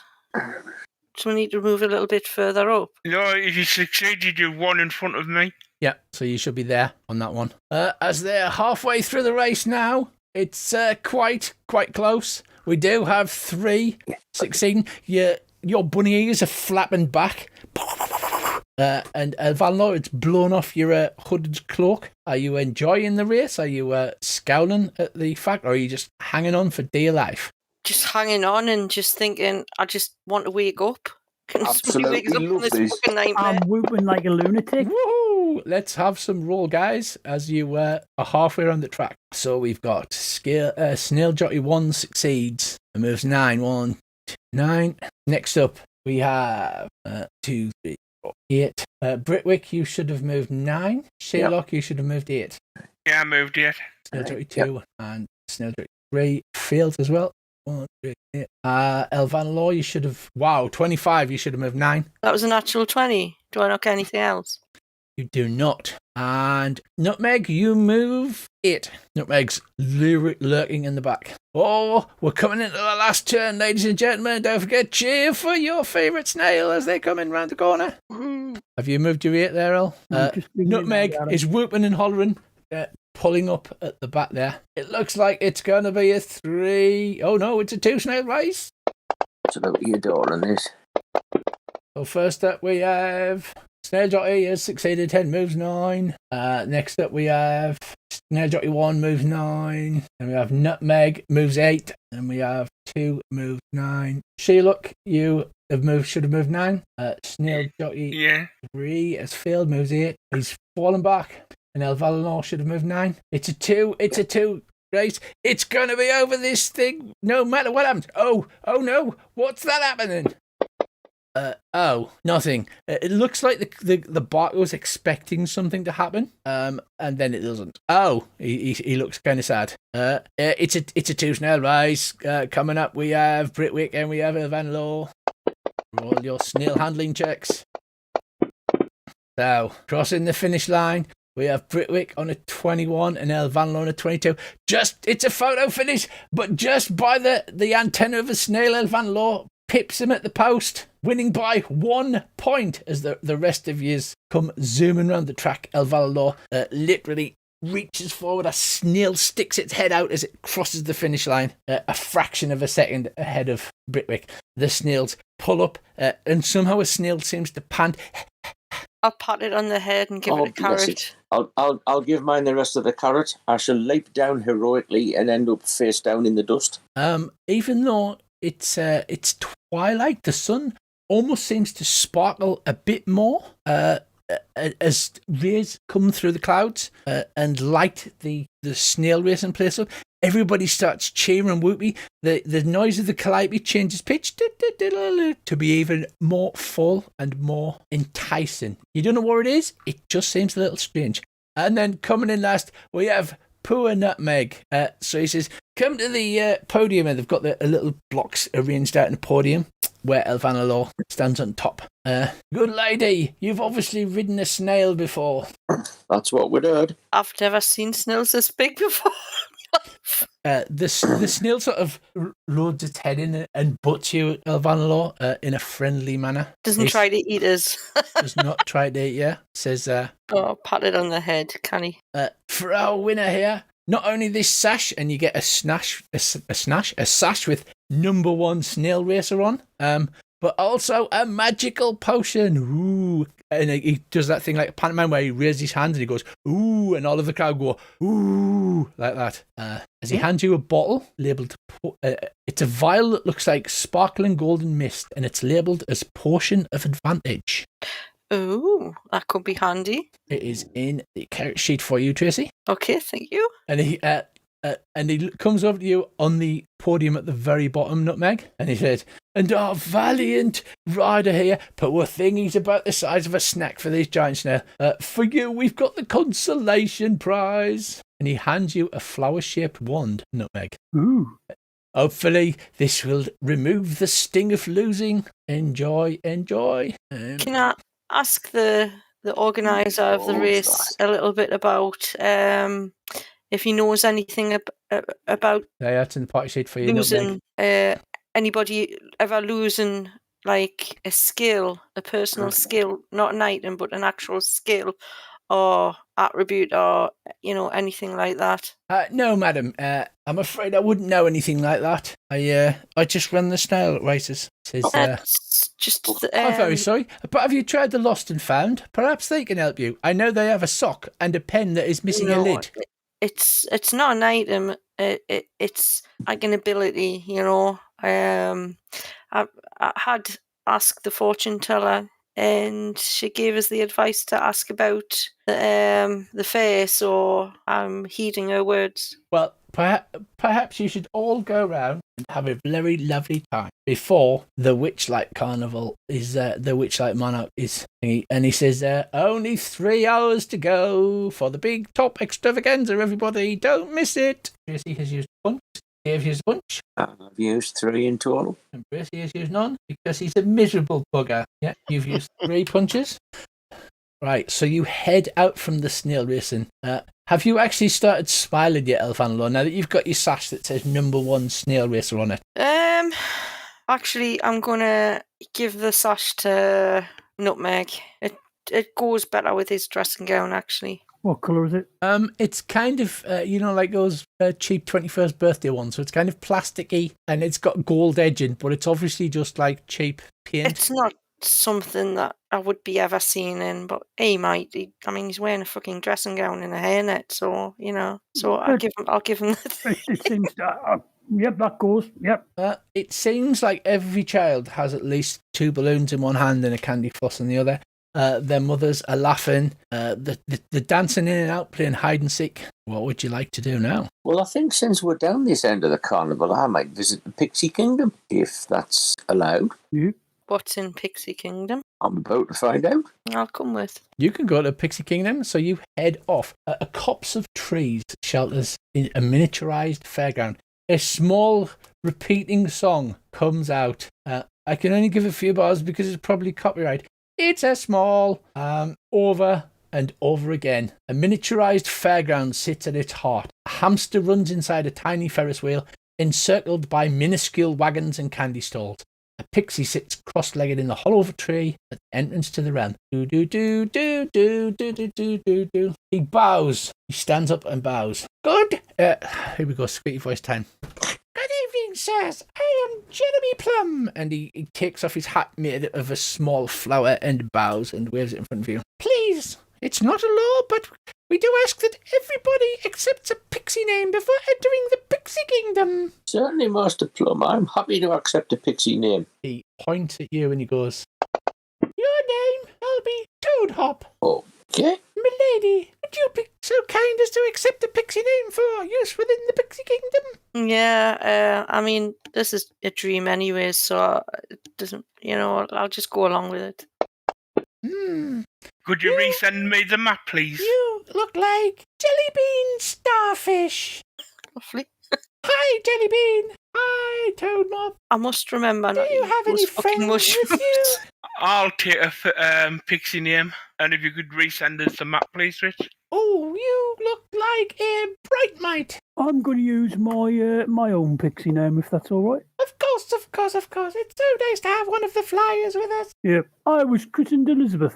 He says, now, to enter this part of the carnival, you're all a bit big, obviously, but here I am with Jeremy's magical pouch of pixie dust to shrink you all down. Are you all ready? Are you all steady? All right, Yes! Dobsy, are you joining the madness that is the Pixie Kingdom? Yeah, go on then. Oh, we have a latecomer. You're a biggin. Would you like a pixie name, sir? Yeah, go on then. That should be fun. You shall be called Cotton Candy. It's not that bad. But he flies up and he says, first of all, I sprinkled Jeremy's spiral pixie dust upon you. And he flies over you and like little motes of glitter, it all flutters down all over you. And then you seem to float off the ground, except for Al, who already floats. Then he goes, and now we drink Jeremy's special potion. And he hands out small bottles that have written on them, drink me. I'll wait till everybody else drinks this stuff. I'll drink mine straight away. They cherries this stuff. I've had people try to poison me in the past. I mean, I'll drink mine. I'm a white rabbit. Of course I drink it. As you drink it, I'm sorry I only have a black and white map for this. You shrink down to tiny size and are inside a carnival within the carnival. Mind totally blown. Awesome. In the background, you hear that tune. Da, da, da, da, da, da, da, as you have shrunken down to minute size. Welcome. Now, Jeremy is the same place. He's like, welcome, lads. Welcome to my kingdom. All right, mate. Please, this is an oasis of quiet in an otherwise turgid ocean of destruction and chaos. Okie-dokie. The usual night. The Pixie Kingdom is a tranquil oasis compared to the rest of the bustling carnival. The air is filled with the aroma of blackberry wine and flower blossoms. 8 brightly painted doorways are nestled in the bark at the bases of the surrounding trees. Right, can I ask him about if he has any knowledge of anyone ever losing a skill or an ability? Not an item, not clothing, not, possessions, but an actual skill in the carnival. Oh, sorry, they're all little now, so they sound like this. Right, the bored hamster is running round driving the Ferris wheel. Jeremy says, "Oh, you don't want to bother about that. You want to enjoy the luxuries of the Pixie Kingdom." I really would like to recover something I've lost a long time ago. Well, I tell you this, I don't know anything about things that have been lost, but everyone around the carnival's been told to look out for a Kenku troublemaker. She's using magic to disguise herself. She's obviously up to something no good. Maybe she's got something to do with it. The hamster looks over at you, Britwick. Can I feed your hamster? He goes, you don't have to ask. You can ask me. My name's Biscuit, and I run the wheel. Hello, Biscuit. You hungry, mate? I wouldn't say no to a bit of a nibble from a fellow mammal. Biscuit has obviously been played by Boise from Only Fields and Horses. Marlene. I'll haul some carrots out my pocket and share them with Biscuit. That is very nice. It was not due to be dinner time for quite some time, might I say. May I inquire as to your name, good sir? My name is Britwick Nowtail. Ah, it's very nice to meet you. Likewise, Biscuit. It's nice to speak to someone, because obviously them biggins, they do not often come down to the Pixie Kingdom, so they tend to head off to the larger areas, as it was. You say they don't know what they're missing. There are little carts with cocomelon sandwiches and thimbleberry tarts. There's a centerpiece is a palace made entirely of old cocoon husks. And there's a large pug. It says Pug Rides, who bounces up and down. And Biscuit says, that's Pinecone. He's a bit excitable, but he does give rides in this area, if anybody would like a ride. Just out as a precautionary measure, not to harm either yourselves. Are you hopping on the little Ferris wheel, Andy? I can do. I'm going to ask, how long does this miniaturization last? Because if it wore off, it could potentially wear off at a very inconvenient Jeremy time. says, it lasts an hour. Unless you wish it to end, in that case it will end instantly. We are not trapping anyone here in the Pixie Kingdom. This is a labour of love. I'll go on the Ferris wheel as well. Biscuit says, all right, it is very nice to make your acquaintance. It's not often we have an entire party in one go. You said there were some areas where you could sit and... Yeah, it's like, at Glastonbury, they've got the chill-out field. Well, this is kind of like a very tiny chill-out field. There's free sandwiches. There's free blackberry wine. I shall avail myself of all of that. And I definitely want to ride on Pinecone. Because I'm feeling rather hungry lately. It must have been hours and hours since we came into the carnival. Biscuit says, does you have any gossip from around the bigger areas of the carnival by chance? Someone's looking for their son. The lost and found guy's looking for his son. You don't happen to know anything about that, do you? Oh, no, it was very mysterious. It disappeared. Poor little tyke. It used to play catch with me. It was hilarious. I would run along, and then it would jump on top of me and pin me to the floor with its paws. Oh, how we laughed. And then it would let me go, and I would run for it, and then it would jump on top of me again. Hours of endless entertainment, let me tell you. There was somebody looking for their body. Can't quite remember the name. The monkey. Ernest. Ernest. Ernest, that stupid bugger. He wanted to swap bodies. It's his own bloody fault. Have you heard anything about Candlefoot? I'm dying to know. It's like a soap opera, the soap opera of the carnival. Oh, do tell. We haven't. Oh, Candlefoot the mime and Palesha the mermaid is deeply in love. But on top of that, Candle apparently has lost his voice, so he can't talk to her. Last I heard, they were not speaking. And we don't know whether he's just putting it on, him being a mime and all that. But she's very unhappy with him. Or whether they're really not speaking. Aye, exactly. I tell you what it is. Last time I seen him, he was climbing up some stairs, and then he were in a box. It's bloody confusing down here. It's just as confusing up there. Aye, Elvana's right. Just as confusing up there, only bigger. And as you walk in towards to get some sandwiches, there's a flower bed over by the one of the large trees. The flowers have got little eyes and little mouths on them, and they speak in a creaky, small squeaky voice. Oh, do you find that I have the prettiest petals? And another one says, yes, but I have the finest aroma. Well, I'd better stop and smell the flowers then. Well, Sherlock, anybody else? Because Andy, I assume you're still on the Ferris wheel talking to Biscuit. All right, yes.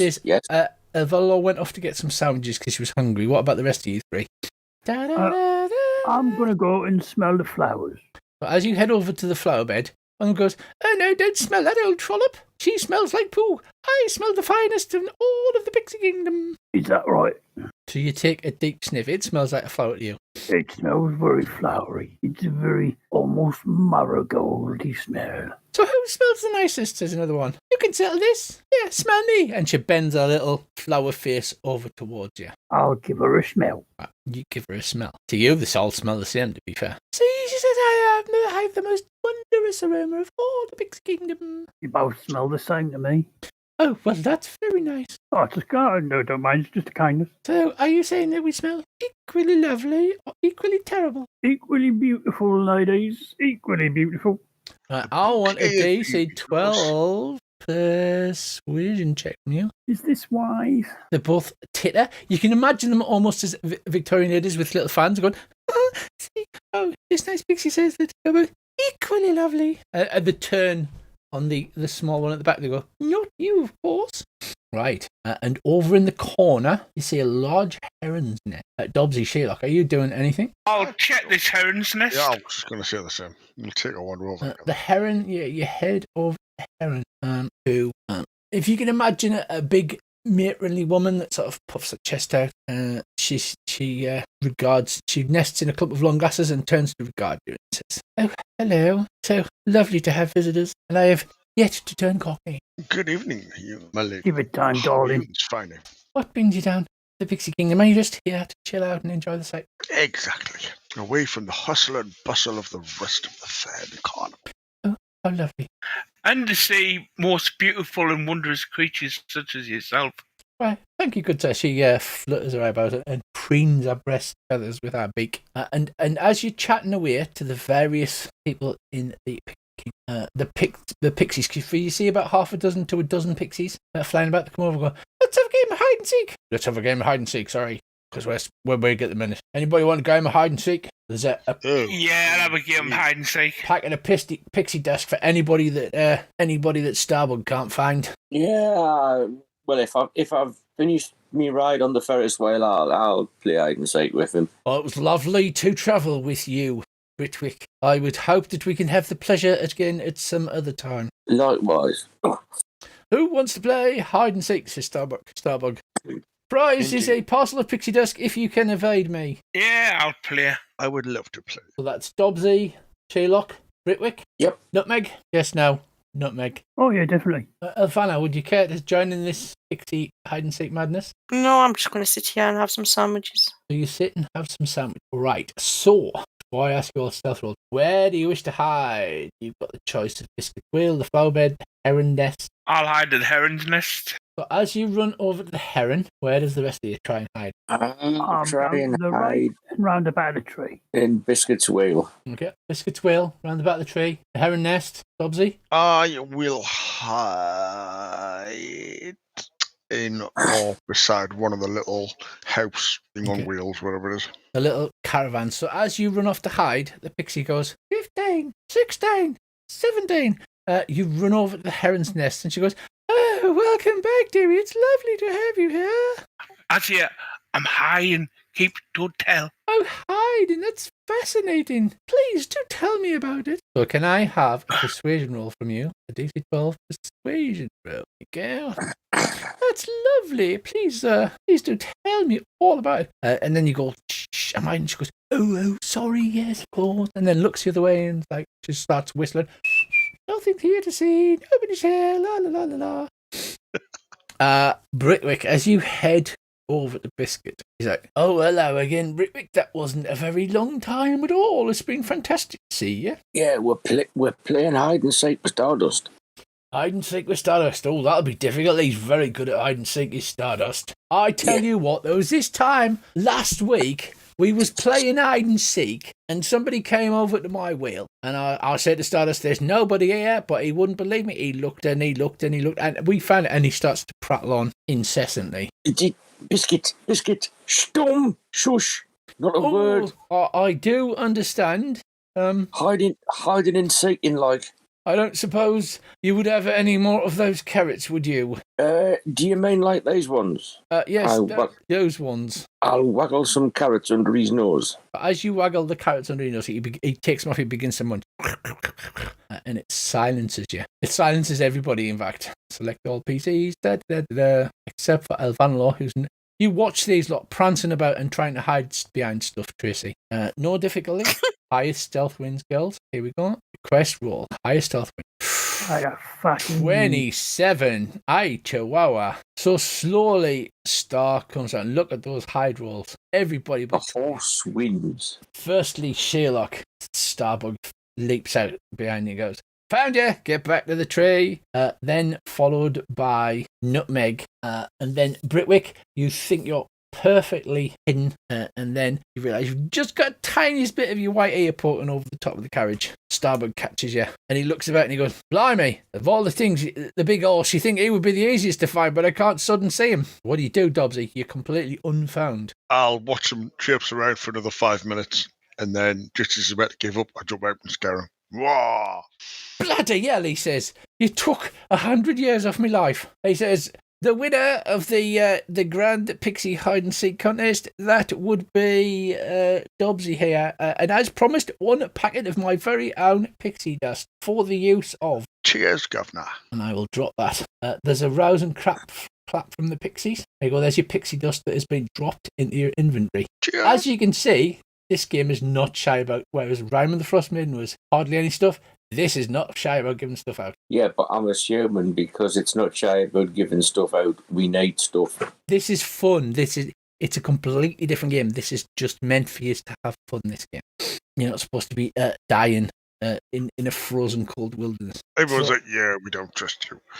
So that the hide and seek game seems to be the sort of party piece of the Pixie Kingdom, and basically after that the pixies just mill around and they'll drink wine with you. Oh, I'll have a glass of wine and a couple of sandwiches and a couple of them little tarts, I think, before we leave. Excellent. So you have the tarts. They're very nice, very sweet. So pixies eat a lot of really, really sweet stuff. So anything else? Pixies after me or not? The guy who runs the hide and seek, I'll ask him the same question about if he knows anybody ever losing a skill or an attribute, not an item or a possession, an actual skill or an attribute.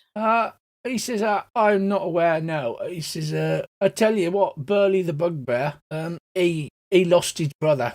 He's very sad about it. He often goes up to the gondola swans and talks philosophy with one of them. That bugbear's got some brains as well as brawn, I tell you." So, are you waiting out the hour until it runs out? Oh, no. I'll just flitter around. Right. The laughter and the sounds get more intense. The calliope gets louder. The grass underneath your feet is soft and warm. You see little daisies springing out, even though it's twilight. What is that? Everybody sits back. What's that clam with a pearl in it? The clam with the pearl. That is Silver Song Lake. Is it a statue or something? Or Are you asking Jeremy? yeah, I'll ask him. He says, "No. That's where the Mermaid Palasha sings a haunting, captivating song. It's very good. Gets on your tits after a little while." He says, "Listen to the sound in the background." Sort of looks over his shoulder. Yes, that's what that is. He smiles contentedly. All of the pixies are sort of sighing as if contented. He says, "Yes, the mood of the carnival is doing very well. It's unusually happy tonight. Somebody's obviously enjoying themselves." Does the carnival ever not go well and people are sad? "Oh yes, if you get some worry warts and you get some rum coves, and Mr. Witch and Mr. Light will often step in and have a word and have them ejected by the boys. This is a magical carnival. Obviously, you realise this is a fey carnival, and the entire mood of the carnival is affected by the people in it and the things they do. You did realise that this is just not a normal circus, right? I mean, he's like, pixies, Yeah. mermaids, giant racing snails. Oh, by the way, congratulations," he says to Nutmeg, who's wearing the #1 Snail Racer sash. Thanks. Apparently, I won and came last at the same time. And I'll get the consolation prize out as well. Good, ain't it? "Well, I don't know how you managed that, son, but nice one." Skill. He says, "Yeah, I think we can all relax tonight. There are nights when it can be a terrible worry around here. But no," and he sighs and he puts a piece of grass between his teeth, lies back, puts his hand on his head. "No, tonight is going very, very well. Would you like another tart there, Lady Elvana?" Yeah, why not? Quite delicious, these. They're like, 95% just sugar. Perfect. So they are extremely sickly, but very delicious. You say that if the mood's not going well, that they eject those individuals out of the fair. Is there any repercussions for yourselves when this happens? No, as long as we haven't directly caused it. No, you cannot control the the Panthers, as it were. They'll do their own thing, whether you like it or not. Not nice people like you. Play hide and seek and... Can I ask something? The fortune teller lady I spoke to, she's indebted to work for the fair for 101 years. Is everybody in the fair likewise indebted in some way? Old Nanny Chiselbone, she's not indebted. No, she's not allowed to return to the prime material plane for 101 years. Apparently struck some kind of fey bargain. Must warn you, fey bargains are pretty binding. One of the rules you should know. Don't enter into them lightly. If you do, you have to honor them. Or bad, terrible things will happen. Hang on a minute. Terrible things will happen. Yeah, that's one of the rules. That poor old dear. She come here for a job because she can't go off the grounds of the fair for 101 years. Apparently, some bloody so-and-sos forced her into a fairy bargain at the threat of her life. The poor old dear. I wonder who that could have been. Well, I tell you what, if I ever met him, I'd give him a piece of my mind. I bloody well would. Threatening an old lady with a sword. It was a battle axe, to be honest. So, when was the last time someone got thrown out of the car? Oh, happens all the time. It happens all the time. It just depends how people behave. If they are nice, Carnival is nice to them. If they is nasty, then Burley comes round and he throws them out on their ear.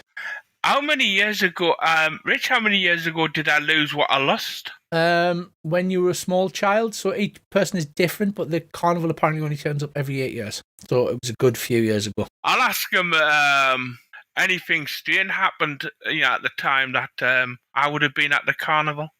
Biscuit says, well, mate, I think being in a fake Carnival, things strange happen all the time, they does. Stranger than usual. Stranger than usual. We have crazy shit happening constantly.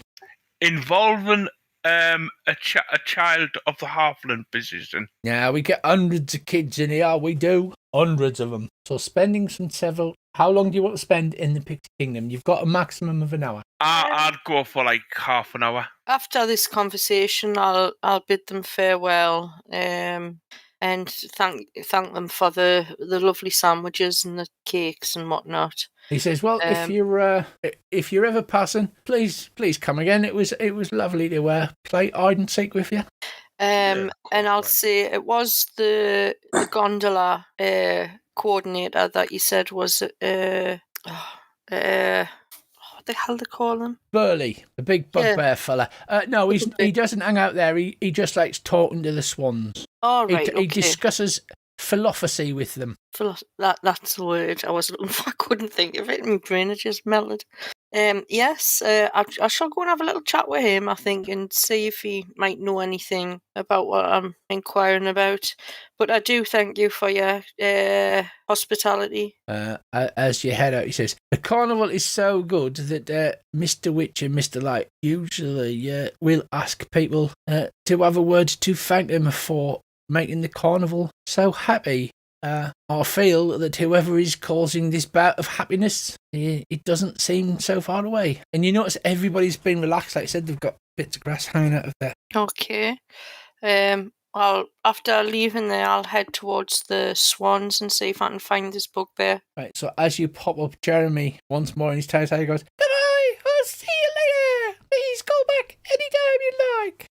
He says, "Wait a minute. You're still on the other map, and I need to transfer you back to the other map, as if by magic. Woohoo!" There you go. And you return to normal size. Although Dobbsy, now the winner of the hide and seek contest, is one packet of pixie dust. Don't want to be racist to fairies. You want to head up towards the gondolas? Yes, please. You pass the big top. You pass the carousel, which sadly has a large sign hanging out saying unavailable due to urgent repairs required. Are you guys heading up with that? I'll head to this carousel, check, see what's wrong with it. Side quest. You don't think that every single thing in here has a side quest? Yeah. Good idea. Right, so who's heading to carousel? I'll go to the Me. carousel. Right, you if this catches your eye, Elfana, are you still heading on to the swans, or are you heading into the carousel with the others? As you pass the calliope, Ernest the monkey bends over and with a big smile on his face and doffs his offs his hat to you. You say that the big top has a sign out saying that it's closed for repairs. No, the carousel has a sign. All right, Just okay. here saying All right. out of order. Okay, then, yeah, I'll head in towards the carousel. Might be something I can do to fix that problem. So as you head to the carousel, a procession of wooden unicorns stands motionless on a circular wooden platform. Fairgoers clamber onto the unicorn's back, and a female centaur shoos them away. Hey up, Dubsy, you've pulled. This is what the young lady looks like. Oh, there you go. Fit for you there. Oh, way, hey. You're in there, you've pulled. She shoos them away as you approach. She frowns at you. I'm sorry, the ride is closed. Yeah, reading the sign, is there anything I can do to help? Maybe I can help if it's a problem if it needs repairs. Perhaps I can help. Perhaps. I mean, we need a proper riddler. The unicorns are in pairs, and the inner pairs have lost their names. Names are very important in the fair. And you see each unicorn has a plaque. One on the outside unicorn has a name tag. The inner unicorn have name tags, but some of the letters are missing. And she says, I'm not a riddler. I just tend the ride. There's nothing I can do about it. Well, how did that happen then? I don't know. It's probably the bloody kids that come on. They're like, oh, look, it's the horsey ride. And then get the dirty, grubby little hands all over it. I look under the carousel if I can see any letters. There's no letters, but there's she's like in the centre of the carousel, in the little office bit with the window. There's a almost comically large pot of gold paint with a brush sticking in it. It says we need a riddler to come and paint the actual names back in. Names are very powerful. I might have told you this. So, well, can we are we permitted to walk around? They're like almost needing a clue powerful. Are we permitted to walk around and make a note of the names? Yes, the names if you think you're a riddler. Yeah. I lean over the Britwick and I whisper and I say, I wonder if that's what we've lost. Yeah. And we're thinking names. She, as you can see in her picture, looks quite sad. Could be. She looks at you, Bracy, and tuts and looks away and speaks to Elvan. Well, I'm a bard, so I know a bit about riddles. Maybe if we can fix this and cheer her up. She says, well, it's names and rhyming. Names and rhyming, that's what you have to remember in the fair. So you go over to the first two unicorns. The outer one has a tag that says fortune, and the inner one has a tag that reads capital B space space space. Well, are you making a note of these? No, but I will. Right, well, just you normally type, that's all. Fortune favours the brave. Yep, just what I was thinking, Dave. Just what I was thinking. Diana tuts and goes, brave doesn't fit. It's only got 4 letters. It's bold, bold. I'll get you... Fortune favours the bold. We'll just wait for the normal riddler, if you like. Bold. That would fit. Who's good at painting? I'm not very good. Me, I'm very fashionable and artistic. Right, so you grab hold of the golden paint in the brush. Yep. Lick the end of the brush, turning your tongue gold. Oh, God. Yep. Does that when he's painting figures? What do you do? I'll paint fortune favours the bold. It's just bold, but I get what you're saying. So yes, as you do that, the music on the carousel sort of like starts to go whoop, whoop, as if they go up. And she goes, oh, you are a riddler. I've taken lots of riddling. The next two, one of the tags reads fall, and the other tag reads PR space space. When you see it 4, as in the number fall, 4. as in falling off a cliff. And what was I'm it? pretty sure something could go before that. Pride. I would have never have guessed it. Pride, says Sherlock. Have you got your little D-Star hat on, and you sort of... Yeah. And yeah, so again, the carousel noise begins up. You go around to the third pair of the unicorns, and the first one reads stone. The second one reads M-S. Stone M-S. M-S. Moss. Yeah. Rolling stone gathers no moss. So you paint moss into the third pair of unicorns. Again, the carousel noise goes up a little. Diana smiles and says, well, thank God. I don't know about you, but if you've ever tried to cause a tradesman on a bank holiday. First of all, it's getting one, and secondly, they charge 5 times the normal rate. Because if you can just fix the last two, one has the name Stitch, and the other one has space ME. Time. Painting the words time into the fourth pair. The carousel, the music and the lights burst into life. The unicorns whinny and come to life, the wooden unicorns. Diana claps her hands excitedly together. Please have a free ride on the unicorns. Ooh, thank you very much. Take no notice of them. They do like to gossip. Well, I'll climb on and I'll start singing, try and entice other people to join the ride. Yeah, I'll climb on. You climb on. I'm afraid that if Bracey tries to climb on, it will look nothing like wholesome family fun. No, I will just stand with that. You'll just stand He and could watch. stand on the merry thing and pretend to be one, couldn't he? Right, so you climb aboard the carousel, those that are riding. Yep. It makes a noise, it goes round, the unicorns bounce into the air as if by magic, riding around the carousels. And thank you very much, says one of the unicorns. It was a pleasure. It'll be nice to give you a ride. If those unicorns like to gossip, Gossip? Us? No, what a slander. Well, he likes to gossip. I wouldn't like to gossip. That's terrible. Well, Before the carousel gets going, I'll whisper into the centaur, the female centaurs here, and say, "See that centaur over there? He's been a renowned fella back in my time, my hometown, for vanquishing a monster and saving a couple of children. He's very brave." She frowns at you and goes, "Centaurs are not my type. I'm sorry." Oh, but look at him. He's so sad. I think you need to go and cheer him up. He did kind of like you. She looks like almost horrified and says, "Me with a centaur? That's not... no. Just go and talk to him at least. No, centaur. What she needs is an halfling man. I don't like centaurs. Do you like girls? Is that it? No, it's not that. I'm not a centaur, so I don't like centaurs. If she's not a centaur, what is she? He could still be his friend. Doesn't, just I know, talk. but every time I talk to a centaur, they think I'm a centaur. They're all trying to get off with us. They're trying to buy us drinks and be nice and sing us songs. And he's got bagpipes. I can just tell he plays the bagpipe. Look at him. He's sad. He's been sad since we got here. Do you know that? He doesn't play the bagpipes. He uses them for. And he can't join in with the fun.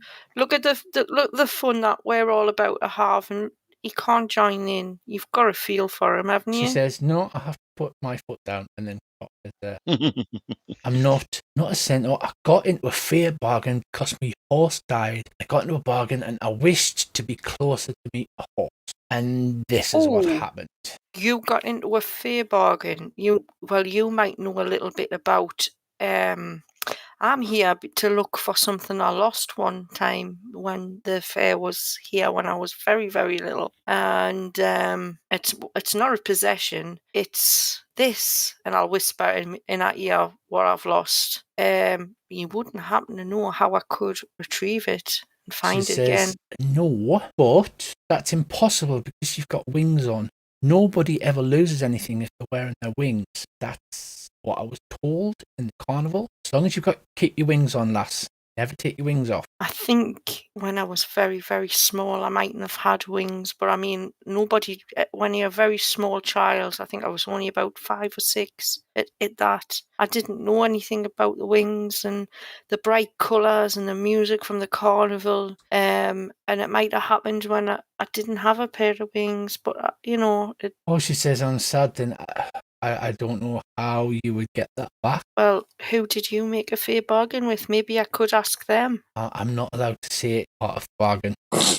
If you make a fair bargain and you promise not to tell the person you've got the bargain with, you're not allowed to break it. It's one of the rules. Well, you don't have to say their name, but at least point us in the right direction, maybe.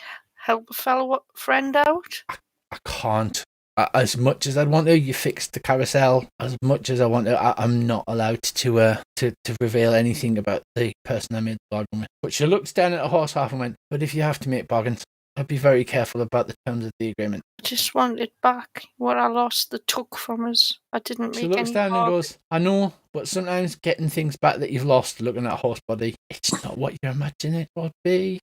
as they're talking, you guys are riding the unicorn. Oh no, gossip, not us. No. Yeah, I'm going to ask the unicorns the sort of similar question. If there's any gossip going around of who you would ask if you'd lost something, like not a normal possession. What I will say, no, you cannot say that. Yeah, no, it's terrible gossip. Well, I'm not gossiping. I'm just saying Mr. Witch and Mr. Light are great owners. And jolly, but they definitely have something that they can't talk about. If things go missing, then I'm sure they wouldn't mention it. But I know what is missing. The mime's voice is missing. No, he's just pretending. No, I swear to God, honestly, I saw him stub his toe and he opened his mouth and there was nothing came out. He's not pretending, it's really gone. So you're not gossiping, but what you're saying is really you should talk to Mr. Witch and Mr. Light. Well, I never said that. Imagine such a thing. Just me, a poor carousel unicorn, suggesting that you speak to the heads of the carnival. Anyway, you couldn't do it. They'll only speak to people on very specific. They'll speak to people when they crown the Witchlight monarch. Or they'll speak to people who are very naughty or very, very nice. But other than that, you could never find them. Well, I'm very nice. So they give you a lot more irreverent crap. Some of it of use, most of it is just repeated from other things that you've heard. So it is true that they seem to collect and dissipate the gossip around the carnival. Right. The ride comes to an end. Thank you for the help in repairing us, say all the unicorns. Please, we don't like to gossip, but if you do hear any interesting tidbits, we're always here for a ride. It would be one punch, but at least you got this one for free. Oh, that's not a problem. If we hear any useful information, shall we say, we'll pop back and make sure that you're the first to know about it. I'll also ask what's her name, the attendee, Diana. if she's heard anything about Ernest's body and also the lost cub star. They both happened before my time, she said. And how long have you been here? It's hard to tell. Time seems to move differently here. A cry goes up around the carnival. 1 hour's time, the big top extravaganza. Don't miss it. The barkers walk around the carnival, repeating this message. Right, I'll head towards the gondola area now. Right, waving goodbye to Diana. What about the rest of you? Yeah, I'll go up there as well. Yeah, for Yeah, why not? So heading towards. I might learn are you something. heading to the gondola swans or the Silver Song Lake? Where the swans are, because I was told that he normally talks to the swans. Okay, so as you approach, the stream surrounding the carnival doesn't have a beginning or an end. It goes round it in a perfect oval and then through the centre, but the water isn't coming from anywhere. It's not flowing downhill. And riding on it's so blue, it's perfect. Riding on it, enormous swans glide through the water, pulling on it wooden gondolas draped in flowers. The swans dissipate in and out of banks of silver mist as they wend their way downriver. Jetty extends ahead, at the end of which a waiting swan preens its feathers. Cannot see a bugbear anywhere. I know. I'll get on one of the swans and head down. So you head river. to the end of the jetty and a horse leaps down. Oh, I think you're here for a ride. Is that correct? That is correct, yes. Speaks in common about his head. I am good featherine, my lady, and I could take you along the river that encircles the carnival. That would be so kind, thank you. Very well. Do you want to fill up? I can take 8 passengers in my gondola. Yeah, I'll go along. I'll pile in as well. Will I fit? You will fit with some difficulty, but you'll take up 2 steps. Oh, careful there with the horseshoes. I don't want you punching a hole in the gondola. We'll all end up in the river. Of course, water off a swan's back. Do we need a bio break, as no one has had one for several hours, or are you all entranced? I'm tranced, dear man. Very well. 1 ticket punch. And she basically, swans have got that little thing on the end of the beaks. She punches your ticket with the end of the beak. Is everybody travelling on featherine? Yeah. Don't get aboard. We'll start slowly. She begins to swim around the perimeter of the camp. Are you enjoying yourselves at the carnival? It won't be long before the big top extravaganza. Oh, it's pretty cracking, like. Excellent. It's nice to know. But what is joy? Oh, it's a pixie I knew. Oh, a fey metaphysical representation of the concept of joy, you mean? No, it was just a pixie called Joy. He was all right. I mean, you say that, but how do I know that you exist? How do I know that I exist? How do we know that the entire carnival exists? It could be a horrible dream. Exactly. I think I am in a dream. I ate some wrong mushrooms yesterday, I think, and hence that's why I'm here. So you're saying that we're probably not here. Yep. That's unfortunate, because I rather quite like existing, but sadly it seems that we don't. I don't know why we're even bothering swimming around this lake. Well, one can enjoy the dream, I suppose, whilst it lasts. Well, just follow the dream, see where it takes. But how long will it take to get there? In worlds like this, so full of magic, is time itself an illusion? How do we measure the ticking of a clock, the passing of time? Well, you go tick, and then you wait a bit, and you go tock, and the bit between them is time. Some of the lesser races tend to ponder over time a lot. They're always rushing to get here and there. I mean, why rush? What's the big rush? I don't understand it. Why? Because you don't want to be late. Well, she sighs. And as she sighs, there's a cold breeze comes in off the mist, and it seems to come in and close in just a little bit closer. The lovely rays of sunlight that were shining in just seem to start covering over as a cloud comes in. The sun is low now, and it's halfway beneath the horizon. I'll try singing a happy song. I mean, you sing of joy and happiness, but how can one know you are truly? Oh, it's easy. You smile, innit? I'll be happy when I've knocked me mother off, I tell you. Well, What's yon like? My chair, for one. Well, terrible. Family matters, but can one define family just by blood, or is that something that one grows up with? I know. She lets out a big sigh. Oh, I spend my life swimming round this blue ribbon of a looking for answers, looking for people to share my passion with, but sadly it never happens. What do you want to say? Seems a bit pointless, really. Is that a rain cloud that appears to be coming overhead? Well, if you think about it, and really think, the ability to spend time in your own thought and working out your place in the world is very interesting, and itself is a very special thing. Not everyone has the chance to ponder the world and the metaphysics of it. She seems to brighten up again, and apparently no, it wasn't a rain cloud. It just I was look a up the dark cloud. shadow. I look up at where the rain cloud was, and under my breath go, "Fuck you, cloud." Fuck you. I suppose so. You're about halfway around the carnival at this point. She says, it's going to take about half an hour. That'll leave you half an hour to kill before the big top extravaganza should end. It's free. I would definitely go. They've got a fire eater on this time, I think. Well, let's hope he doesn't get heartburn. So she begins to whistle as you are down round the back of the mystery mine at the moment, heading round. Is there anything you want to ask? Think, damn it, think. Ask him if You have had clues. Ask it about the whereabouts of Ernest the monkey's body, and also if they've heard anything about the lost property guy, lost cub Star. Oh, Star left the carnival. At least, otherwise, Mr. Light would be able to detect him. Mr. Light can detect everybody in the carnival. Oh, is that so? Is there anyone else you wish to talk about as she slowly sails? Why are the numbers 3 and 8 lucky in terms of fae numbers? Oh, that's just magic, isn't it? Fey magic. ask him if there's a fair gate in the fair. I'm quite sure I wouldn't know such a thing, she says. Oh, That would be dealt with by Mr. Witch and Mr. Light. Oh, I've just had a thought. I wonder if we go back to the Hall of Mirrors, the illusions and that, or wherever it is. Maybe Mirror 3 and Mirror 8 might be important. The Hall of Illusions, she says. Oh, that's where I saw Candle try to propose to the mermaid. He was about to declare his love for the poor girl in front of one, and the words literally left him with a gasp. It was most unusual, and he hasn't spoken a word since. Alicia is very upset about it. Oh, have I got any memories of mirrors of when I was little? No. Does that ring a bell?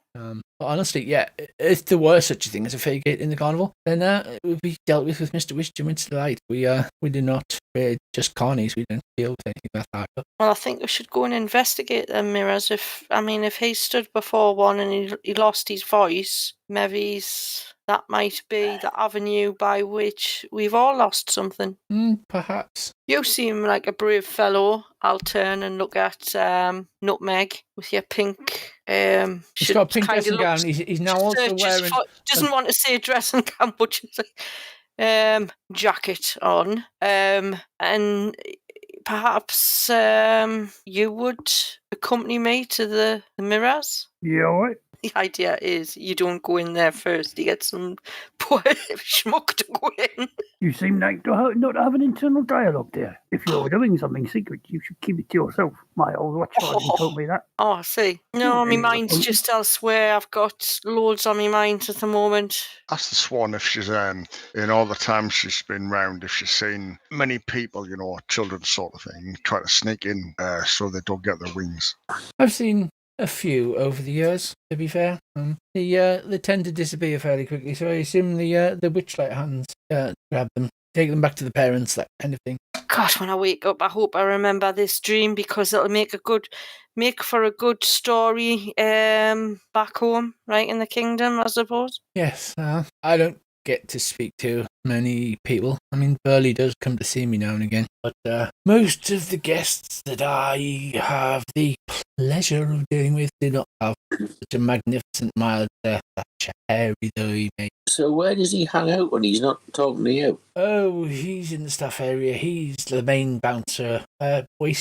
Wasted on the carnival. He is. He's more than just a handsome, hairy face and a large set of muscles. He has a magnificent mind. Misses his brother terribly, though, Hurley. Hurley never really fit into the carnival, not like Burley does. Yeah, are they related to Hurdy and Gurdy? I don't think so, unless they're cousins. He's certainly never mentioned them to me. At this point, you're coming round the back of the feasting orchard. I hope you've enjoyed the enlightened discussion and the lazy ride around the carnival. Thoroughly. It has been very enlightening. It has. You have given me a few small things to think about. I must discuss them with Hurley the next time I see him. So as you pull back into the gondola ride, the carnival madness continues on. Time do we want to finish tonight? 10:30? 11? 10. 10 sounds canny. Okay. Aye, 10:30. That's just because I haven't eaten. No problem. Farewell. She says she waves a wing at you and folds her head back on herself and ruffles her feathers down back. If you do need another ride, it's another ticket punch. I'm sorry I didn't make the rules. I just enforce them. Don't forget, you've got half an hour to kill before the big top main event. They've got a fire reader. So you can find this mime. Well, you're still standing at the jetty. Do you want to ask where he is, or do you just want to go off and try and find one of the places you haven't been? Just ask. I want to make me way to that illusions place. I'll ask if anybody's seen the mime. Ask Feathering. She says, "Oh, he's the ticket punch at the Hall of Illusions. Poor fellow." It looks like the Hall of Illusions, then. Sounds like a plan.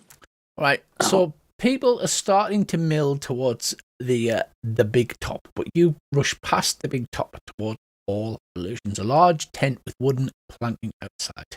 The large tent is painted with a mural of shifting images that show grinning fairies diving into pools of colour. The helical stripes of the tent's pointed canopies, rotating spirals, and the whole display seems to be designed to befuddle onlookers. A clown dressed in muted garb stands at the tent entrance, blinking at you. He is a small halfling in an all-black suit with white face paint and a sad face painted on. On there is a sign that says, "Entry is one ticket punch." He makes a sad gesture and then, with a flourish, points up at the sign and then rubs his hand as if wiping away a tear. I'll say it's come to our knowledge that you may have lost your voice in front of one of those mirrors in the hall behind you. He nods his head, grabs his throat, makes a choking gesture, no sound comes out, Heimlich! And then again wipes away an imaginary tear. Do people often lose something standing before those mirrors? He does a shoulder shrug and then traces the outline of the mirror in front of him and starts to put on imaginary makeup. Could you show us on your fingers which number mirror you stood before when you lost this voice? He looks over and he looks at the entrance to the actual tent, where there's a wooden mannequin of a grinning raven-haired woman in witch's attire with a flowing green cape inside of a glass cabinet. And he points at the sign above the cabinet and then takes both fingers and raises them up as if into a smile on his face. And then he gestures as if to make a ticket punching. I don't know what that means. Has anybody... I'll hand him a ticket. He punches your ticket. I'll go in. Right, as you approach the sign, he jumps in front of you and does the emergency waving your hands like, oh no, and then flourishly points at the sign again. The sign above the cabinet standing outside the entrance reads, Tasha, the wizard, known for her hideous laughter. Ooh. He then holds out his hand to the rest of you. Hand a ticket. Yeah, I'll hand him me ticket. He punches everyone. Yeah, I'll do the same. Right. So, oh yes, that is not Halfling. The picture is not the same as the description. So you get all your tickets punches, and he stands. He does a sweeping bow, gesturing the entrance to the tent before you. I'll go in. You walk forward. The statue lights up. There's flashing lights, and I need you to make me a DC something saving throw. Let me check. DC 13. You three went in. Dobbsy and Britwick. Yep. I went in as well. Yep, I'm going in. You are going in, yeah. DC 13 wisdom saving. I didn't get one, by the way. I was supposed to. Yeah, I'm just checking who was going in. Right, so Nutmeg and Elvana, and Britwick, you're okay. However, Dobbsy and Shelock, they start to giggle, and then they start to laugh, and then they hold their bellies as tears runs down their face. They collapse to the floor, howling with laughter as the small mime halfling comes over and makes an oh no kind of gesture with his fists. Fortunately, it only lasts, less than a minute. Wheezing and unable to breathe for the tears that have run into your mouths, you finally manage to drag yourself upright. Right. I'll get up and push myself down and try not to get embarrassed. Right, so you walk into a tent lined with gigantic mirrors, all shapes and sizes. And Candlefoot comes in with you. And as you look into the closest mirror, it reflects you as you're in your youth, as a tiny, tiny baby. And then as you move along the mirrors, it's as if you grow a little older and a little older. You're a toddler, then you're a smaller, then you're a teenager, and then you start being fat, thin, and then really old. And then he stops and he points at a mirror, puts his hands over his heart, grasps his throat, and then makes the cry mime with his fist. All right, so that was the mirror. Suppose I better have a look in that mirror then. You look in the mirror, and it appears to make you have an extremely large head and a really tiny little body. And then, further down the hallway, almost in the darkness, you see a small halfling. And he's shaking his head. Tears are running down his face. And he's saying, no, I can't. And as you look, see, standing behind him, partially grasped in the shadows, a small girl holding a massive, oversized lollipop. Her skin is a dark blue, like she's been drowned, and on her face is a pig mask. Oh, she's funny. I laugh at her as well. Is she moving, or is she just standing there? She is. I'm going to unidentify. She's standing just behind the heart. She's just standing doing unidentified. So, tears run down. Can I go over to the halfling and ask him what the matter is? But as you begin to approach you, this creepy little girl, she apparently sees a mouth with broken teeth, lets out a little hiss, and she steps to one side behind the mirror and apparently disappears. She can't see her, and you start to approach the half. He's muttering to himself, I might as well go. I'll say, Britwick, be You careful. notice he hasn't got wings on. Yeah, little guy. Where's your wings like? What? He says. He turns and his face is streaked with tears, bright red from crying. What are you crying for, little boy? It's silly. I found myself in this circus. I came in through mist and hedges and found the most beautiful halfling lass that I wished to court. And I came looking for. I can't find her. And I'm trying to remember her face. I just remember she was beautiful, but it's gone. The memory of her's gone. Was she holding a big blue lollipop? No, I can't No, he's remember. lost I can't his remember her memory. face. I can't remember. It's just gone. I know that my heart leapt when I met her. I can't remember what she looks like. I'm afraid you've lost something like us all. It seems to be tied to these mirrors and perhaps that girl who may not actually be a girl. I'll look behind the mirror that this last disappeared behind. Can I see out? No, you can't see anything. Who's got the highest possible perception? Let me have a look. So, how do I find that you out? comfort the halfling. I'll look it up on me little sheet. Okie dokie. Yes, is. I shall comfort the halfling. It is joined Elvana and Britvic. So you have the same. So basically, to the side, you catch a flash blue. You spin round and you just appear to see what looks like the last two fingers of blue hand in a mirror running to the side, and then it disappears. Okay. I dare say this particular mirror is possibly a gateway to somewhere. Yep, I was just going to say that as well. So what do? He stands there and cries, and he says, I can't remember, but I know I loved her. I can't remember what she looked like. I'll try stepping through this mirror then. I'm Right. going See if it's a gateway. With a bonk, Sherlock walks into the mirror, bounces off, and lands on the floor. I laugh. I'll walk around behind the mirror. Maybe it's the opposite side. It looks like a perfectly normal mirror. It's just got the wooden back. I know why we can't walk through because we've got the wings on. He says, I don't know what to do now. No, you probably I'm going to should take come my wings off and walk through the mirror. You take your wings off and you feel a little tingle, and then you walk into the mirror, and then with a clunk you bump your nose and land unceremoniously on the floor on your bottom. The party stands and looks at you. And sneers. Put the wings back on. That didn't work. I wonder if we shouldn't take this lad over to the ticket booth and buy him a ticket and get him a set of wings. Why not? It'd be the kind thing to do.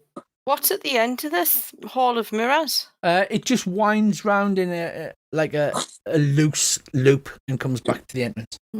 So is that what you're doing? Putting your arm round the poor fellow and leading him out of the hall of mirrors? Yeah, because at least if we can go and buy him a ticket and get him a set of wings, then that means he can probably stay at the carnival and he might be able to find this girl he's been looking for.